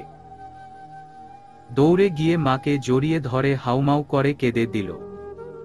সুমনা বেগম চমকালেন। তার শান্ত শিষ্ট মেয়েটার কি হলো এখন? এই না ভালো ছিল। নূর জাহান সহ সবাই বেশ অবাক হল। অল্প কিছুতে কোনোদিন মারিহা কাঁদে না, খুবই শক্ত মনের সে। সুমনা বেগম আদর করে জিজ্ঞেস করলেন, মারিহা কি হয়েছে, কাঁদছিস কেন? তুষার কিছু বলেছে? তার মা তুষারের কথা বলায় আরও কান্নার বাঁধ ভেঙে গেল। অস্পষ্ট স্বরে বলে, তুষার ভাই আমাকে বকেছে মা। এখানে আমি থাকব না, বাড়ি যাব। তোমরা কোথায় যাবে, যাও। এই বলেই এক দৌড়ে রুমে চলে গেল। তুষিও রুমের এক চিপায় চুপচাপ দাঁড়িয়ে আছে। জংলি ভূত দেখি দিন দিন সবাইকে জ্বালিয়ে মারছে। শেষে দাঁড়িয়ে থাকতে না পেরে হাজারটা গালি দিতে দিতে ছাদের দিকে পা বাড়ালো।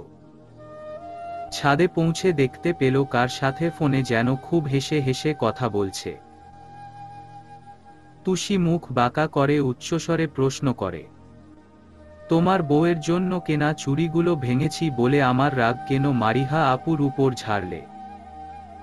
কাল থেকে কথা বলিনি, বেশ করেছি। কখনো বলবো না বোন মানুষ। এতই যখন বউয়ের জন্য ভালোবাসা টপটপ করে পড়ছে, তবে আমিও দেখি মেয়েটি কতটা সুন্দর। ফোনে নরম স্বরে রাখছি বলেই পকেটে পুরে নিল। এরপর তুষির চোখের দিকে পলকহীন ভাবে দৃষ্টি নিক্ষেপ করে জবাব দিল, তার জন্য ভালোবাসা আমার দিন দিন বেড়েই চলেছে। একটা আস্ত গোলাপকে যত্ন নিচ্ছি, নরমভাবে ছুঁয়ে দিচ্ছি যাতে আমার হাতের চাপে নষ্ট না হয়ে যায়। আগলে আগলে রাখছি সব কালো হাত থেকে। আমার বিশ্বাস কালো হাতগুলো তার দিকে এগিয়ে নিলেই সে তার কাঁটা দিয়ে সেই হাতগুলোকে ছিন্নভিন্ন করে দেবে। তুষি এসব জটিল কথার মানে কিছুই বুঝল না। তাই দুই ভ্রু কিঞ্চিত করে ভাবতে লাগল কথাগুলোর মানে কি হতে পারে। তুষার আবার ওর দিকে এগিয়ে চোখে চেয়ে পুনরায় বলে, আর কি যেন বললি? বউ আমার কেমন সুন্দরী? আমার চোখে সে আগুন সুন্দরী। তার দিকে তাকালেই চোখ যেন জ্বলসে যায়। বুকের বা পাশে উত্তেজনায় ধক ধক করে। তার ঠোঁটগুলো আমায় ভীষণ কাছে টানে। এক বেলা কথা না বললে মনটা পাগল পারা করে তুলে। তাকে যত দেখছি ততই ভালোবাসার এক একটা কারণ দেখছি। আসলে মূল কথা সে নিজেই তো আস্ত এক ভালোবাসার গোলাপ ফুল। এত সুন্দর কথাগুলো শুনে এবার তুষির মনে মনে ভীষণ জ্বলে গেল। হিংসে হচ্ছে অনেক। তার জানা মতে তুষি ছাড়া এরকম মেয়ে আর তো কেউ নেই। তবে কি সত্যি সত্যি অন্য মেয়ে পটিয়ে ফেলেছে? হতেও পারে, যেভাবে মধু মিশিয়ে কথা বলে। পারলে মেয়েরাই তার গলায় ঝুলে পড়বে। তুষির ইচ্ছে করল এতগুলো কথা যে মেয়ের উদ্দেশ্যে বলল তাকে গলা টিপে মেরে ফেলতে। কষ্টে মনটা জ্বলে যাচ্ছে। তবুও ভাবুক হয়ে তুষারকে বলে, সে কোথায় থাকে? তোমার মুখের কথা আমি বিশ্বাস করি না। আমাকে ছবি দেখাও, তবেই না বুঝবো আসলেই আগুন সুন্দরী নাকি ফাল্গুন সুন্দরী। কথাটি একটু ফোড়ন কেটেই বলে তুষি। এরপর হি হি করে হাসতে থাকে। সে থাকে আমার মনে, যার বিচরণ সবসময় আমার মধ্যেই। আমার কথা বিশ্বাস করতে হবে না তোকে। তোর ওই গোবর মাথায় এসব ঢুকবেও না। কিন্তু তুই যদি আসলেই আমার টুকটুকে আদুরে সুইটহার্টকে দেখতে চাস তবে আয়নার সামনে গিয়ে বসে থাক। দেখবি তোর সামনেই চোখের পলকে চলে এসেছে। কণ্ঠে অত্যন্ত নরম করে কথাগুলো বলল তুষার। এদিকে পাল্টা প্রশ্ন যখনই করতে যাবে তুষি, তখনই পুরো কথাগুলো আবার ভালোভাবে বুঝার চেষ্টা করল। মনে মনে আওড়ালো বেশ কয়েকবার। এরপর কথাগুলোর মানে বুঝতেই চমকালো তুষি। তড়িৎ গতিতে তুষারের দিকে তাকাতেই দেখতে পেল মিটি মিটি হাসছে তুষার। তুষির চুপসে যাওয়া মুখখানি দেখতেই উচ্চস্বরে হেসে উঠল সে। অতি নিকটে এসে কানে কানে ফিসফিসিয়ে বলে, এমা তুষু, তোর গোবর মাথা এত জলদি আয়না না দেখেই উত্তর পেয়ে গেল। হায় হায়, ভাববার বিষয়। তুষার কানে ঠোঁট ছুঁয়ে কানের লতিতে হালকা কামড় দিল। তুষির হৃৎস্পন্দন অস্বাভাবিক বেড়ে যাওয়ায় তুষারকে দূরে সরাতেও পারল না। নিজেই এক দৌড়ে দূরে সরে গেল। তুষার বেটা ধীরে ধীরে তাকে মারার প্ল্যান করছে। ইস, কি ভয়ঙ্কর ছেলে রে বাবা। মারিহাকে অনেক বুঝানোর পরেও নূরজাহান আর একটা দিন রাখতে পারলেন না। সেই যে সকাল থেকে রুমে ঘাপটি মেরে বসে ছিল আর দরজা খোলার নাম নেই। তুষার ভাই কখনো তার সাথে এভাবে উচ্চস্বরে কথা বলে না। সবসময় মুখে থাকে মেয়ে ভুলানো হাসি। ছোটবেলা থেকেই একটু একটু করে মনের ভেতর অন্যরকম এক অনুভূতি সৃষ্টি হয়েছে। মানুষটার এলোমেলো চুল, হেলেদুলে হাঁটা, সব কিছুতেই তার যেন ঘোর লেগে যায়। একবার যখন মারিহা মাত্র ক্লাস 8-এ পড়ে, তখন নানুর বাসায় গিয়ে তুষার গাছে উঠে আম পেড়েছিল। তীব্র গরমের কারণে সারা চোখ মুখ হয়ে গেছিল রক্তিম লাল। সেই দৃশ্য দেখে মাহিরা বুকে শীতল বাতাস বইছিল। মনে হচ্ছিল এই ছেলেটা কখনো তার ভাই হতেই পারে না। ওই দিন পর থেকেই মারিহা তাকে অন্য নজরে দেখা শুরু করল।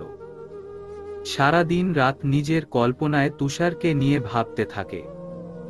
কখনো তুষার হয় তার রাজকুমার আর সে ভালোবাসার একমাত্র বউ। তবে এ ভাবনা বিয়ে পর্যন্ত মারিহা ভাবতেই পারে না। এসব কল্পনা করতে গেলেই কান দুটো ঝা ঝা করে উঠে। মারিহা আগে আগে রেডি হয়ে মাকে তাড়া দিল। রাদিবার যাওয়ার কোনো হেলদোল নেই দেখে জোরে এক ধমক দিয়ে বলে, রেডি হতে এত দেরি হয়? 5 মিনিটের মধ্যে বের না হলো তোকে আমি রেখেই চলে যাব। রাদিবা মুখ মুচড়ে দিল। এরকম মাথার কাছে এসে ঘ্যান ঘ্যান করিস না, যা রেডি হতে দে।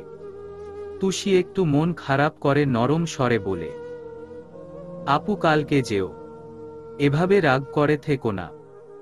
ওই বোন মানুষ কি না কি বলেছে, তাই নিয়ে তুমি কষ্ট পাচ্ছ। জানো আমাকে তো কারণে অকারণে সুযোগ পেলেই থাপ্পড় তো দেয়, আবার মাথার চুলও ছিঁড়ে ফেলে। তবুও ভাই তো তাই মেনে নিতে হয়। তুমিও এসব ছোট খাটো জিনিস নিয়ে কষ্ট পেও না। মারিহা তুষির কথাকে তেমন পাত্তা না দিয়ে ব্যাগ হাতে নিতে নিতে জবাব দিল, তোমার আর আমার ব্যাপারটা এক না।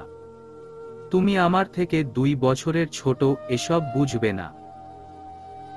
জানো কতটা কষ্ট লাগছে আমার। একবার এসে সরি পর্যন্ত বলল না।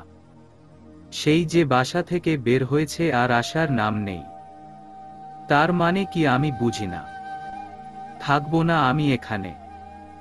তুষি অসহায়ের মতো ঠোঁট দুটি উল্টে বীর বীর করে বলে, কি জানি, আসলেই হয়তো বুঝি না। হামিদা বেগমকে রেখে সুমনা বেগম 2 মেয়েকে নিয়ে চলে গেল। যাওয়ার সময় বলল কয়েকদিন মাকে থেকে যেতে। বাসায় একা একা কি করবে? নূরজাহান তুষারের প্রতি সব রাগ আপাতত পুষে রেখেছে। একবার শুধু বাদরটা আসুক, মেরে তক্তা বানিয়ে ছাড়বে। দিন দিন অসভ্য হচ্ছে, বোনের মেয়েগুলোকে শান্তিতে 2 দিন থাকতেও দিল না। তুষি না হয় ওর বাদরামও সহ্য করে, তাই বলে কি ওরাও এসব বুঝবে? কবে ভালো হবে এই ছেলে? সবাই তো আর তুষি নয়। রাগে মাথা ব্যথা করছে প্রচণ্ড ভাবে। তুষি মামিকে সামলানোর জন্য রুমে নিয়ে আলতো হাতে মাথায় মলম মালিশ করে দিচ্ছে। তবুও নূরজাহানের সারা শরীর রি রি করছে। রাতে আজাদ হোসেন আসার পরপরই নূরজাহান কেঁদে কেটে সব বলল। কতদিন পর তার একমাত্র বোন এ বাসায় এসেছিল, আর তুষার খারাপ ব্যবহার করে মেয়েটাকে কাঁদালো। আজ যদি আজাদ হোসেন কিছু না করে সেও এ বাসায় থাকবে না। মায়ের সাথে বাপের বাড়ি চলে যাবে, কোনোদিন এ বাড়ির ত্রিসীমানায়ও পা দেবে না, এসব বলেও হুমকি দিল আজাদ হোসেনকে। আজাদ হোসেন দীর্ঘশ্বাস ফেললেন। প্রতিটি সংসারে হয়তো বউদের মূল বক্তব্য এই একটি কথাই, তুমি যদি এই কাজ না করো বাপের বাড়ি চলে যাব। আমি বলে তোমার মতো মানুষের সাথে সংসার করছি, অন্য কেউ হলে বিয়ের পরের দিনই চলে যেত। দেখা যায় এ কথা বলতে বলতেই একজন আরেকজনের সাথে দুষ্টু মিষ্টি ঝগড়া করে নিমেষেই সারা জীবন পার করে ফেলে। রাতে সবাই খাওয়া দাওয়া শেষ করে ঘুমিয়ে পড়লেও তুষারের আসার নাম নেই। শেষে হার মেনে নূরজাহানও দমে গেল। তার রাগ হচ্ছে ক্ষণিকের জন্য, এই আছে এই নেই। সকালে দেখা যাবে আদরের ছেলেকে খুব যত্নে নিজ হাতে খাইয়ে দিচ্ছেন। তাই আজাদ হোসেনও এসব নিয়ে তেমন কোনো মাথা ঘামালেন না, চুপচাপ নাক ডেকে ঘুমিয়ে পড়ল। রাত 12টায় ডুপ্লিকেট চাবি দিয়ে দরজা খুলে ভেতরে প্রবেশ করল তুষার। বাসার পরিবেশ শান্ত দেখে বুঝতে পারল খালাম্নি চলে গেছে। সে খুব ভালোভাবেই বুঝল নূরজাহানের মাথায় সূর্যের তাপের চেয়েও দ্বিগুণ গরম হয়ে আছে। চোখ দিয়ে আগুনের ফুলকা বের হয়েছে। চুপচাপ নিজের রুমে গিয়ে দরজা বন্ধ করল, এরপর ফ্রেশ হয়ে ফোন দিল মিরাজকে। ফোনের ওপাশ থেকে মিরাজ বলল, কি খবর প্রেমিক পুরুষ? তাকে ছাড়া কি আসতে ইচ্ছে হয় না? তবে এক কাজ কর, পড়াশোনা বাদ দিয়ে রিকশা কিনে নে আর সারাদিন দুজনে শহরের অলিতে গলিতে ঘুরে বেড়া। তুষার এমন বাজে কথা শুনে বেজায় রেগে গেল। কয়েকটা অকথ্য ভাষায় গালি দিয়ে বলল, শালার ঘরে শালা, আমার কথা রাখো। প্রেমিক তো তুই, শালি কি ভাবিস আমি কিছু জানি না? তুই যে নিজেই রাফসার জন্য হাত কেটে বসে আছিস, আবার কাপুরুষের মতো কান্না করিস। ছি, এভাবে কখনো ভালোবাসা হয়? কিভাবে ভালোবাসতে হয় আমাকে দেখে শিখ। হাত কাটা তো দূর, যদি দেখি অন্য ছেলের সাথে কথা বলছে ওর চুলের মুঠি ধরে পুরো এলাকা ঘুরাবে। তখন চিরদিনের জন্য ছেলেদের দিকে তাকানোই ভুলে যাবে। ওসব বাদ দে। রাফসা অনেক কান্নাকাটি করেছে, বলেছে আমাকে আর কখনো ইগনোর করবে না। এখন বল, আমি যদি হাত না কাটতাম তবে কি ওর চোখে পানি দেখতে পেতাম? আর জানিস এবার শুধু পানি না, এক আকাশ সমান ভালোবাসাও ছিল। তারপর বল কবে আসবি? আমার কিছু হলেও ওরা কান্না করত। বন্ধুর কিছু হলে কষ্ট তো পাবেই, এটাই স্বাভাবিক। ওইসবকে মায়া ভাব, ভালোবাসা নয়। তুই বরং জোর না করে ভালোবাসা আদায় করতে শিখ। এবার শোন, আমার ফোনে নোটসগুলো জটফট পাঠিয়ে দে তো। কমপ্লিট করেই ঘুমিয়ে যাব, অনেক ঘুম পেয়েছে শালা। মিরাজ তুষারকে চেতানোর জন্য দুষ্টুমি জড়ানো কণ্ঠে বলে, আচ্ছা দিচ্ছি। এবার বল, তোর লায়লা কি করছে? তোর পাশেই জড়িয়ে ধরে বসে আছে নাকি? তুষার দাঁতে দাঁত চেপে বলল, বাল করে বাল। শালা ফোন রাখো, সবসময় ফাইজলামি। ঢাকা এসে তোকে আমি দেখে নিব শালা। মিরাজ উচ্চস্বরে হেসে টুপ করে ফোন কেটে দেয়। তুষারের মেজাজ চটে গেছে ফালতু কথা শুনে। বন্ধুমহলে এই একটা ঝামেলা, মুখে কোনো বাজে কথা আটকায় না। তুষির আজ ঘুম ভাঙল তুষারের চিল্লাচিল্লিতে। সকাল সকাল জংলি ভূত এভাবে বাড়ি মাথায় তুলেছে কেন? নিজের বাড়ি বলে কি যা তা করবে? শান্তিতে একটু ঘুমাতেও পারল না তুষি। চোখ মুখে একরাশ বিরক্তি নিয়ে ফ্রেশ হয়ে রুম থেকে বের হয়ে আসলো। এরপর ঘুম ঠিকমতো না হওয়ায় সব রাগ তুষারের উপর ঝাড়ার উদ্দেশ্যে দাঁত কটমট করে বলল, মামি সকাল সকাল চিড়িয়াখানা থেকে কি সব বাদরে বাসায় চলে এসেছে। এভাবে চিল্লানোর মানে কি? তুমিও পারো বটে, একটা এটো কলা খেতে দিলে কি এমন হয়? তুমি জানো না বাদর কলা খাওয়ার জন্যই চিল্লাচিল্লি করে? তুষির কথায় তুষারের রাগ আরও দ্বিগুণ হল। মুহূর্তেই চোখ দুটো লাল হয়ে আসলো। এখানে কেউ না থাকলে নির্ঘাত আজ উচিত শিক্ষা দিয়ে দিত এই বেয়াদবকে। নূরজাহান হেসে উঠে তুষির কথায় রান্নাঘর থেকে বের হয়ে টেবিলে খাবার রাখতে রাখতে বলে, তুইও পারিস তুষি, মুখটা এবার একটু বন্ধ রাখো, যে কোনো সময় বোম ফেটে যেতে পারে। তুষি কাঁধের চুলগুলো হাত দিয়ে পেছনে ফেলে ডোন্ট কেয়ার ভাব নিয়ে জবাব দেয়, শুনো মামি, সকাল সকাল এই জংলি ভূত আমার ঘুম ভাঙিয়েছে।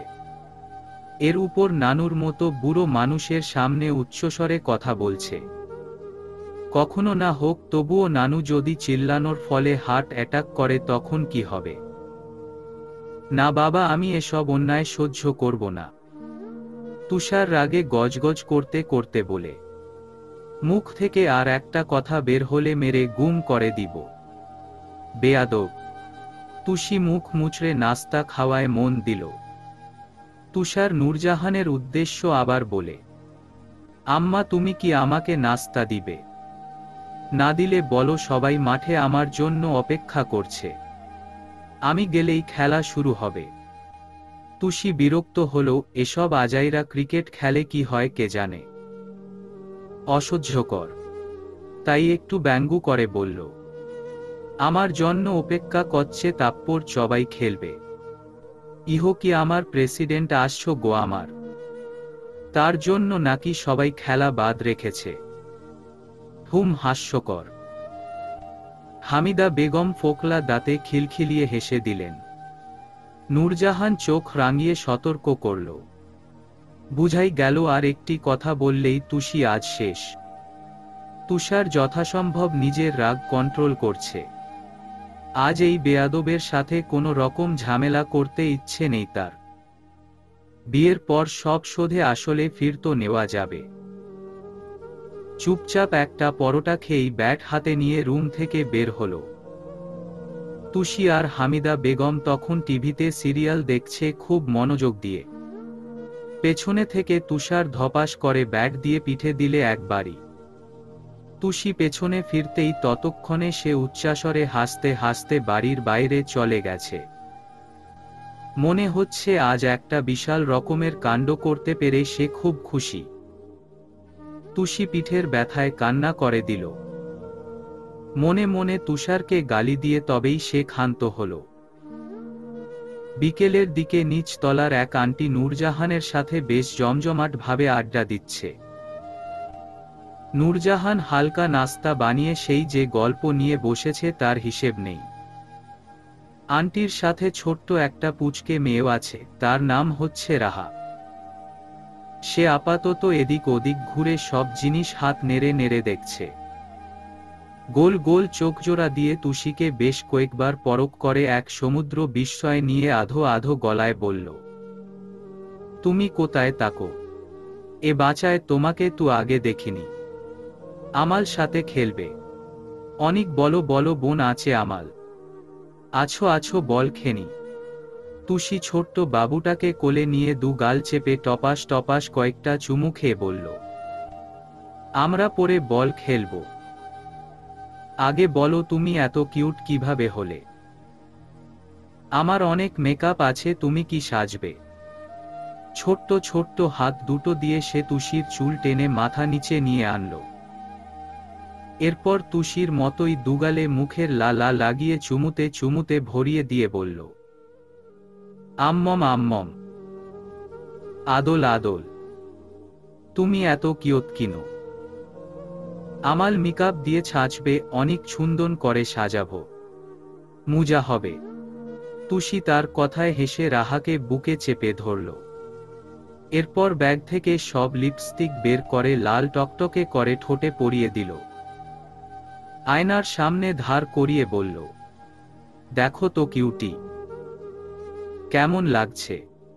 বিউটিফুল লাগছে না? ঠোঁট জুড়া চুমু খাওয়ার মতো করে আয়নায় নিজেকে দেখতে লাগলো রাহা। এরপর হাত দিয়ে ঠোঁটের লিপস্টিক নিয়ে তুষিকে বলে, খুব সুন্দর, অনেক সুন্দর, বিউটিফুল, রাহার মতো বিউটিফুল। বলো বলো বিউটিফুল না? আছো আছো, তোমাকেও সাজুনি দিই। তুষির পা জোড়ায় দু হাতে জড়িয়ে ধরে তুষির দিকে ড্যাবড্যাব করে তাকিয়ে থাকল। তুষি হেসে আবার কোলে নিলে রাহা ঠোঁট থেকে লিপস্টিক নিজের হাতে নিয়ে তুষির ঠোঁটে আকুবাকু করতে থাকল।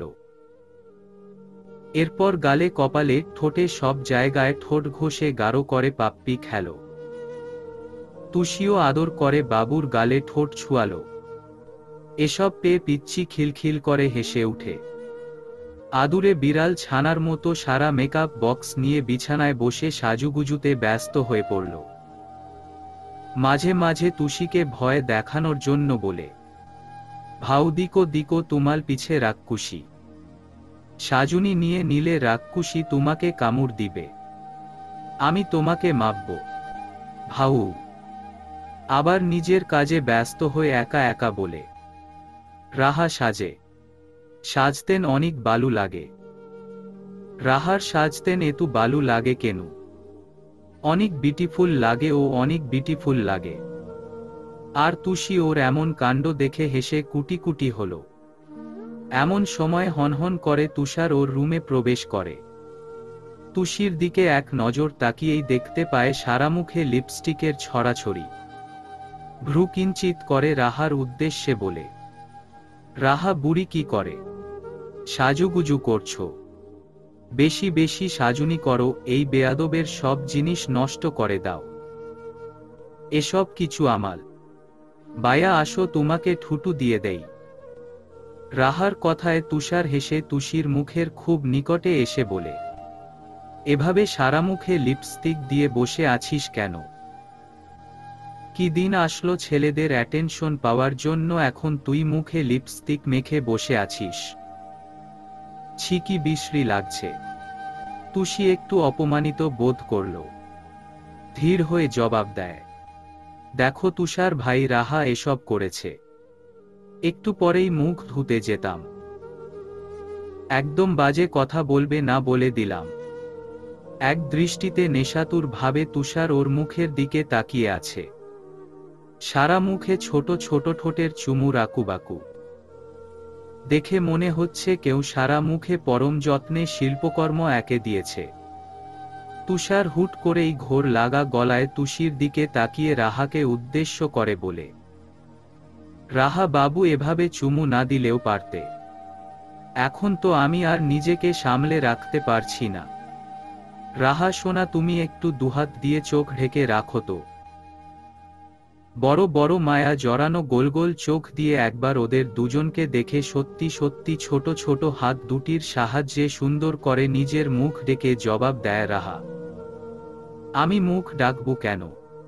তোমরা কি করবে? কিওটিকে আদল করবে?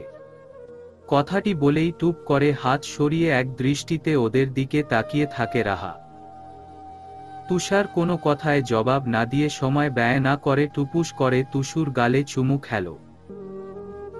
এসব দেখে রাহা লাল টকটকে ঠোঁট দুটি দিয়ে খিলখিল করে হেসে উঠে। তুষু লজ্জায় রাঙা হয়ে দৌড়ে বাথরুমে চলে যায় মুখ ধোয়ার জন্য।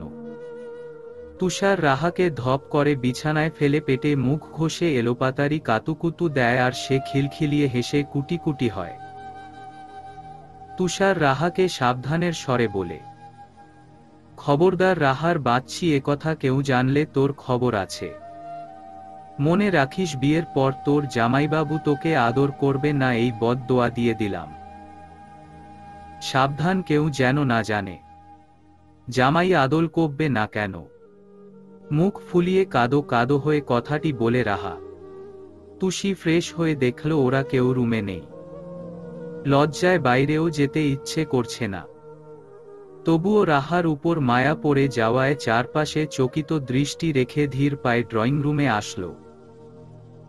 দেখল রাহা ওর আম্মুর মাথার চুল টানছে, তুষার টেবিলে বসে গ্লাসে পানি ভরছে। নানু আর মামি এটা সেটা গল্প করছে। তুষিও চুপচাপ এক পাশে গিয়ে বসল। মিনিট দুয়েক যেতেই তুষিকে দেখে রাহার চোখ মুখে দেখা গেল আনন্দ ফুলকি। সবার কথার মাঝেই উচ্চস্বরে বলে উঠে সে, আম্মু তুমি জানো, ওই বায়াতা আফুকে পাপ্পি দিয়েছে। আমিও পাপ্পি খাবো আম্মু। বায়া আমাকেও পাপ্পি দাও, আদল কলো। অনেক আদল। রাহার কথায় সবাই হা হয়ে গেল।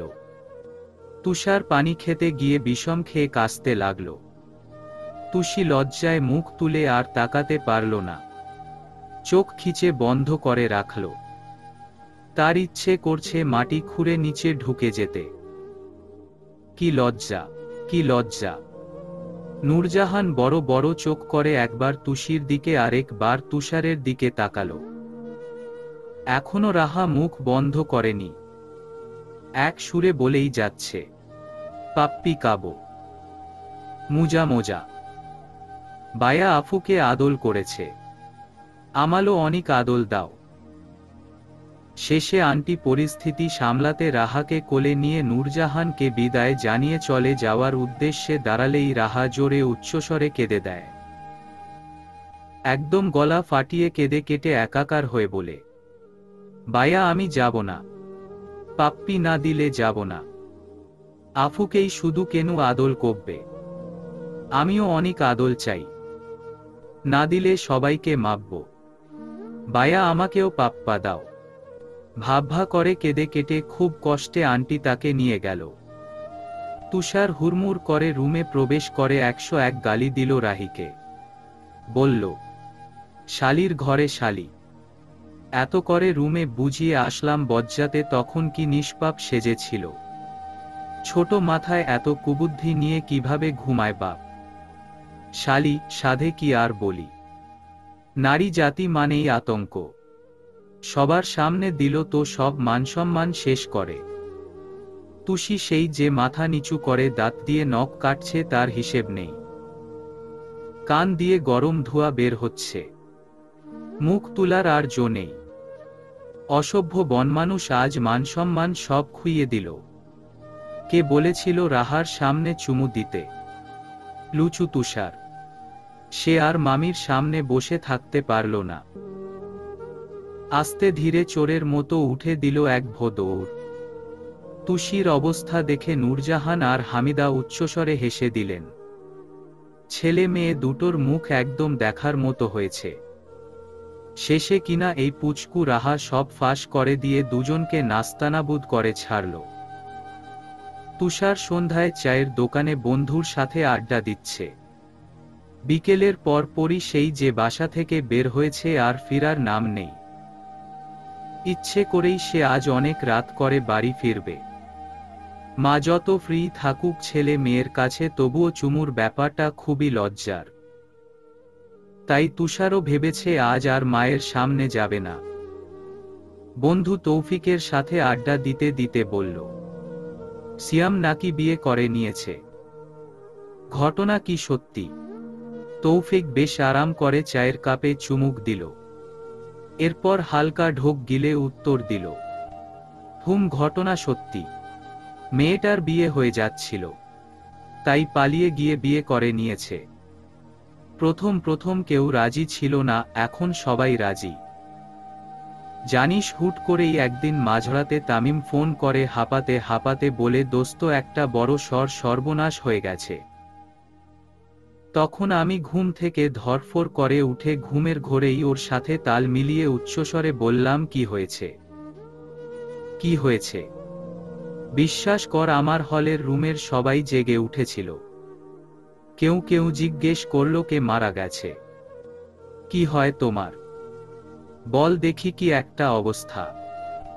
শালার তামিম সেই ছোটবেলা থেকেই কোনো ছোট ঘটনাতেও হাইপার হয়ে যায়। কথা শেষ করেই হাসতে হাসতে তৌফিকের পিঠে ধরাম করে তুষার দিল এক চাপ্পড়। তৌফিকও বসে নেই, নিজেও দুটো তুষারের বাহুতে কিল দিয়ে তবেই শান্ত হল সে। এরপর তুষারের উদ্দেশ্যে বলে, তারপর কি হলো? তুষার গলা খাকরি দিয়ে বলে উঠে, তারপর আর কি, শালায় তখন আমাকে বলে, জানিস সিয়াম সর্বনাশ করে ফেলেছে, একটা মেয়েকে নিয়ে পালিয়ে গেছে। তুই বল এটা কি ঠিক হলো? আমাদের কাউকে কিছু না জানিয়ে এভাবে পালিয়ে পাওয়ার কোনো মানে হয়? অন্তত ওর শালি টালি আছে নাকি আমাদের জানিয়ে তারপর যেতে পারত। ওর ওরকম অহেতুক কথায় ঘুমে চোখ ভীষণ জ্বালা করছিল আমার।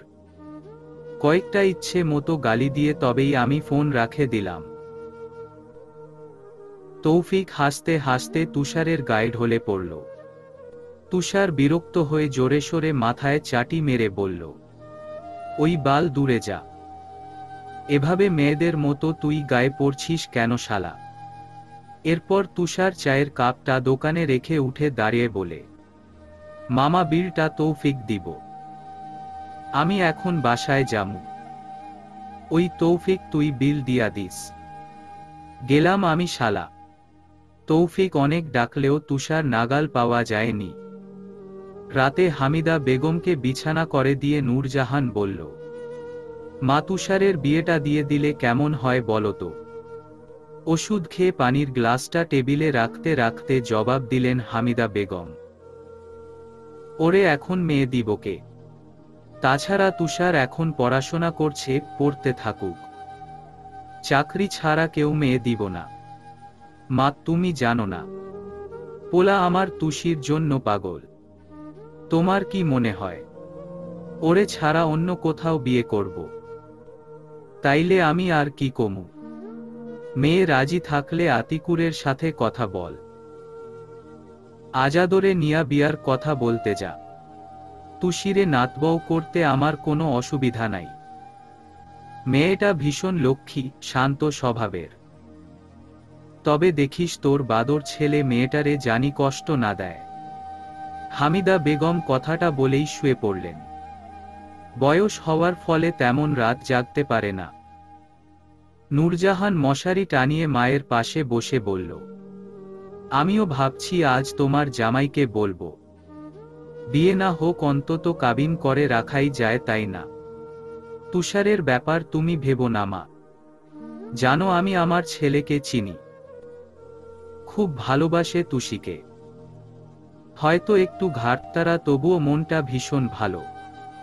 মায়ের সাথে গল্প করে করে প্রায় 10টা বেজে গেল। নিজের রুমে গিয়ে ভাবল আজাদ হোসেনের সাথে এই বিষয় নিয়ে কথা বলবে। ধীর গতিতে রুমে প্রবেশ করে দেখতে পেলেন আজাদ হোসেন অফিসের ফাইল ঘাটঘাটি করছে। নূরজাহান বিছানায় হেলান দিয়ে আরাম করে বসে বলে, শুনো না, একটা কথা ছিল। আজাদ হোসেন ফাইলের দিকে চোখ রেখেই জবাব দেয়, বলো কি বলবে, শুনছি আমি। এভাবে কথা বলা যায়? তোমার মন তো এখন কাজে। আমি কিছু বললে ঠিকঠাক তোমার মাথায় ঢুকবে না।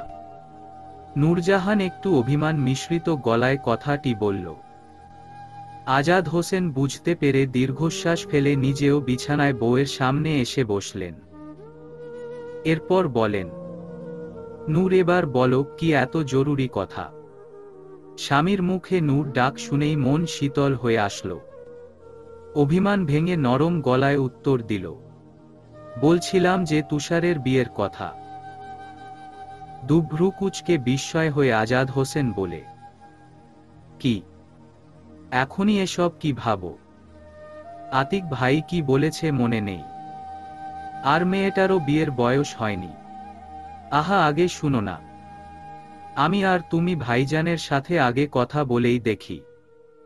বিয়ে না হোক কাবিন করে আমরা রাখতেই পারি।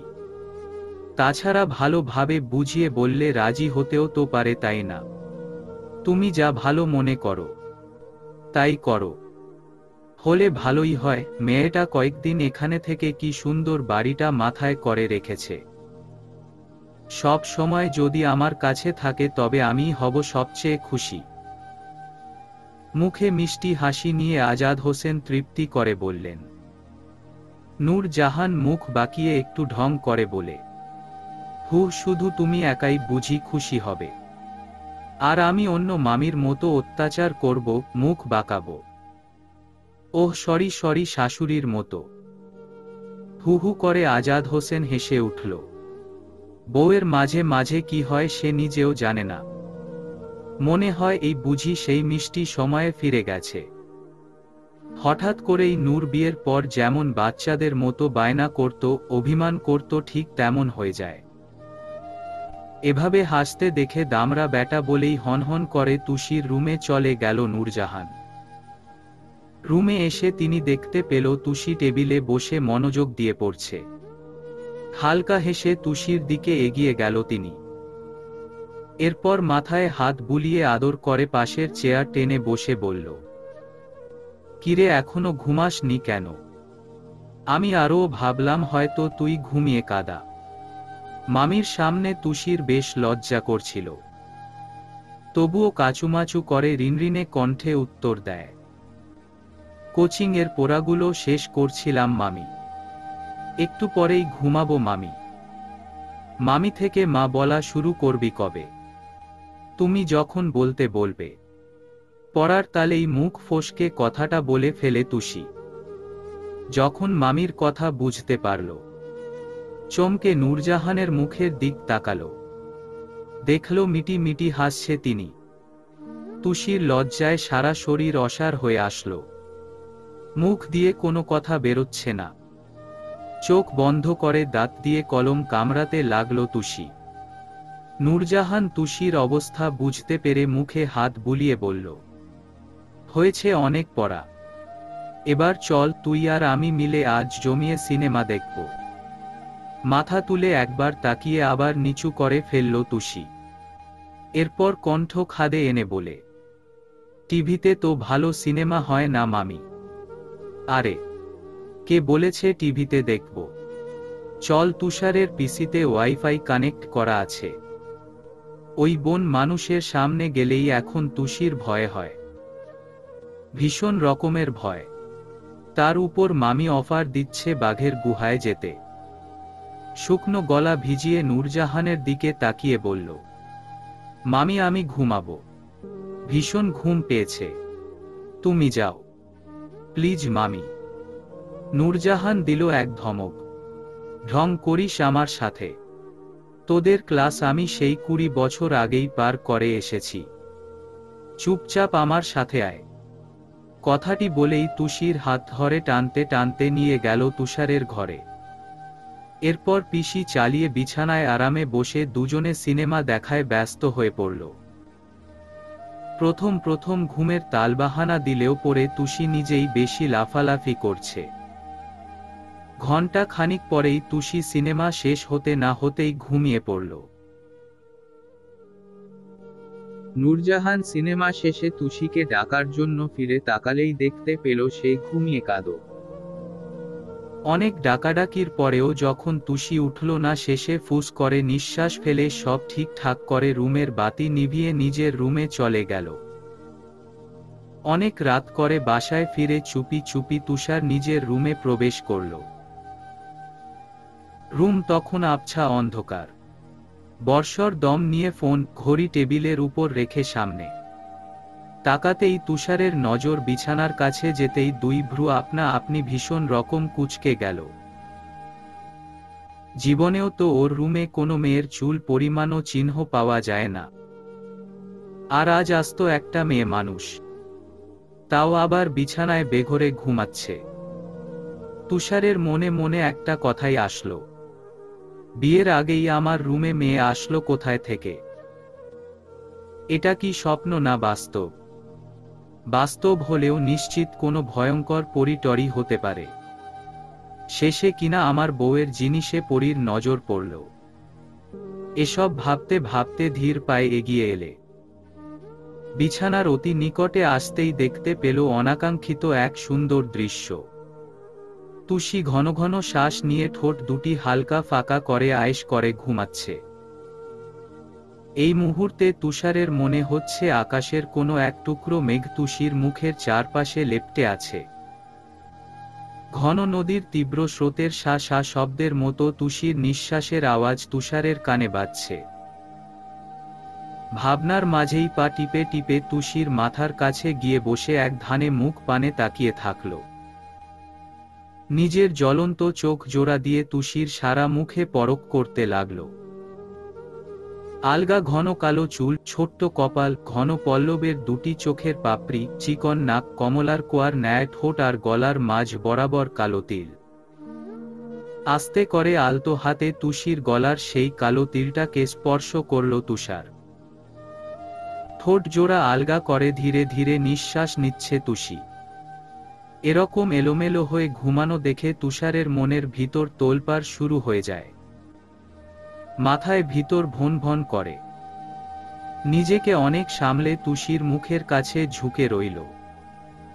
তুষির ঘুমের ঘোরেও মনে হলো কেউ অতি নিকটে থেকে তার দিকে খুব মনোযোগ দিয়ে তাকিয়ে আছে। মুহূর্তেই ওর ঘুম ছুটে যায়। অন্ধকারের মধ্যেও হালকা চোখে চেয়েই দেখতে পায় এটা আর কেউ না, তার তুষার ভাই। ভয় টপ করে আবার চোখ বন্ধ করে ঘুমের ভাব নিয়ে শুয়ে থাকে। তুষির মনে হয় এই বুঝি ধরা পড়ে গেল। ভয় ভয় দোয়া দরুদ পাঠ করে ওভাবেই পড়ে থাকে। কখনো মনে হয় মাথা ভীষণ চুলকাচ্ছে, গায়ের জামাটা বোধ হয় সরে গেছে। এই যা উড়নাটা ঠিক আছে তো? তুষার ভাই ভুলভাল কিছু করে ফেলবে না তো? এত রাতে তুষির রুমেই বা কি করছে? তৎক্ষণাৎ তুষির মনে পড়ে যায়, সে নিজেই তো বাঘের গুহায় পা রেখেছে। অনেক সময় মাথা চুলকানোর পর এবার আর সহ্য করতে পারল না। ঘুমের ভাব করেই মাথা চুলকে অন্য পাশ হয়ে শুয়ে পড়ল সে। তুষির মাথার চারপাশ থেকে ভালোভাবে চুল নিয়ে চারপাশে পেঁচাতে লাগল তুষার। অনেকক্ষণ ধরে পেঁচিয়ে পেঁচিয়ে অবশেষে ঢিলাঢোলা বিনুনি করতে সক্ষম হল। তখনও তুষি চোখ খিচে বন্ধ করে রেখেছে। ভয়ে হৃৎস্পন্দনের বেগ দ্রুত থেকে দ্রুত হচ্ছে। প্রায় কিছুক্ষণ পর তুষি অনুভব করে নিজের কপালে ভালোবাসার পরশ এঁকে দিচ্ছে কেউ। এরপর নাকে নাক ঘষে হালকা কামড় দিয়ে কানের কাছে মুখ নিয়ে তুষার বিড়বিড় করে বলল, তুষুচুন্নি, তুই কি ঘুমাস নাকি আমাকে খুন করার তালবাহানা খুঁজিস? জানিস এই মুহূর্তে ভেতরের আমিটা বড্ড বেসামাল করে তুলছে। ইচ্ছে করছে টুস করে তোর টমেটোর মতো গাল দুটো গিলে খেয়ে ফেলি। তোর সব সাধারণ জিনিস আমার কাছে অসাধারণ কেন মনে হয় বলতে পারিস? এই যে এখন ঘুমুচ্ছিস এদিকে আমার হৃৎস্পন্দন থমকে গেছে। মনে হচ্ছে এই বুঝি অ্যাটাক ফ্যাটাক করে বসি। তুষু চুন্নিরে বিয়ের আগেই যত পারিস ঘুমা, তারপর সব কিছুর শোধ তুলব। হাজার হাজার রাত একটুও ঘুমাতে দিব না। কি সৌভাগ্য রে তোর, বিয়ের আগেই জামাইয়ের রুম দখল করে ঘুমাস। থাক ঘুমা, আমি এখন যাচ্ছি। কথাটা শেষ করেই টপাস করে আবার গালে চুমু খেলো তুষার। এরপর দ্রুত বিছানা থেকে সরে অন্য একটা রুমে চলে গেল। তুষার চলে যাওয়ার শব্দ পেয়ে ধপ করে শোয়া থেকে উঠে বসল তুষি। একটু আগে মাদকের ন্যায় কথাগুলো এখনো ওর কর্ণদয়ে বাজছে। কান দুটি লজ্জায় ঝাঁঝা করে উঠল তার। কম্পিত স্বরে খুব কষ্ট করেই সে বলতে লাগলো, ছি তুষার ভাই, তুমি এত নির্লজ্জ কেন? নির্লজ্জ তুষার ভাইয়া, নির্লজ্জ নির্লজ্জ নির্লজ্জ। আমি খুব বুঝতে পেরেছি, এই নিষ্পাপ মেয়েটাকে না মারা পর্যন্ত তুমি ক্ষান্ত হবে না। লজ্জায় মুখ ঢেকে বড় করে শ্বাস নিয়ে হঠাৎই চুলের কথা মনে পড়ে গেল তুষির। পিঠ থেকে একটানে চুলগুলো সামনে আনতেই দেখতে পেল কেউ খুব যত্ন করে অতি মনোযোগ সহকারে বিনুনি করে ফিতার জায়গায় ছেলেদের হাতে পরা রাবার দিয়ে বেঁধে দিয়েছে। আচমকাই তার ঠোঁটে ভালোবাসার হাসি ফুটে উঠল। চোখগুলো খুশিতে চিকচিক করে ওঠে। মনে হলো মুক্ত আকাশে উড়ে বেড়াতে। মনের মাঝে ভালোবাসার শিহরণ বয়ে গেল। রাতগুলো তার নিজস্ব কল্পনায় তুষারকে নিয়েই ভেবে ভেবে কাটিয়ে দিল তুষি। কখনো তুষার হয় প্রেমিক পুরুষ, তার কোলে মাথা রেখে তুষিকে নিয়ে হাজার হাজার কবিতা লিখে, আর সে তুষারের দিকে অপরূপ এক দৃষ্টিতে তাকিয়ে থাকে। এভাবেই কল্পনায় অবিচ্ছিন্নভাবে সময় পার করে দেয় হাজারবার বহুবার।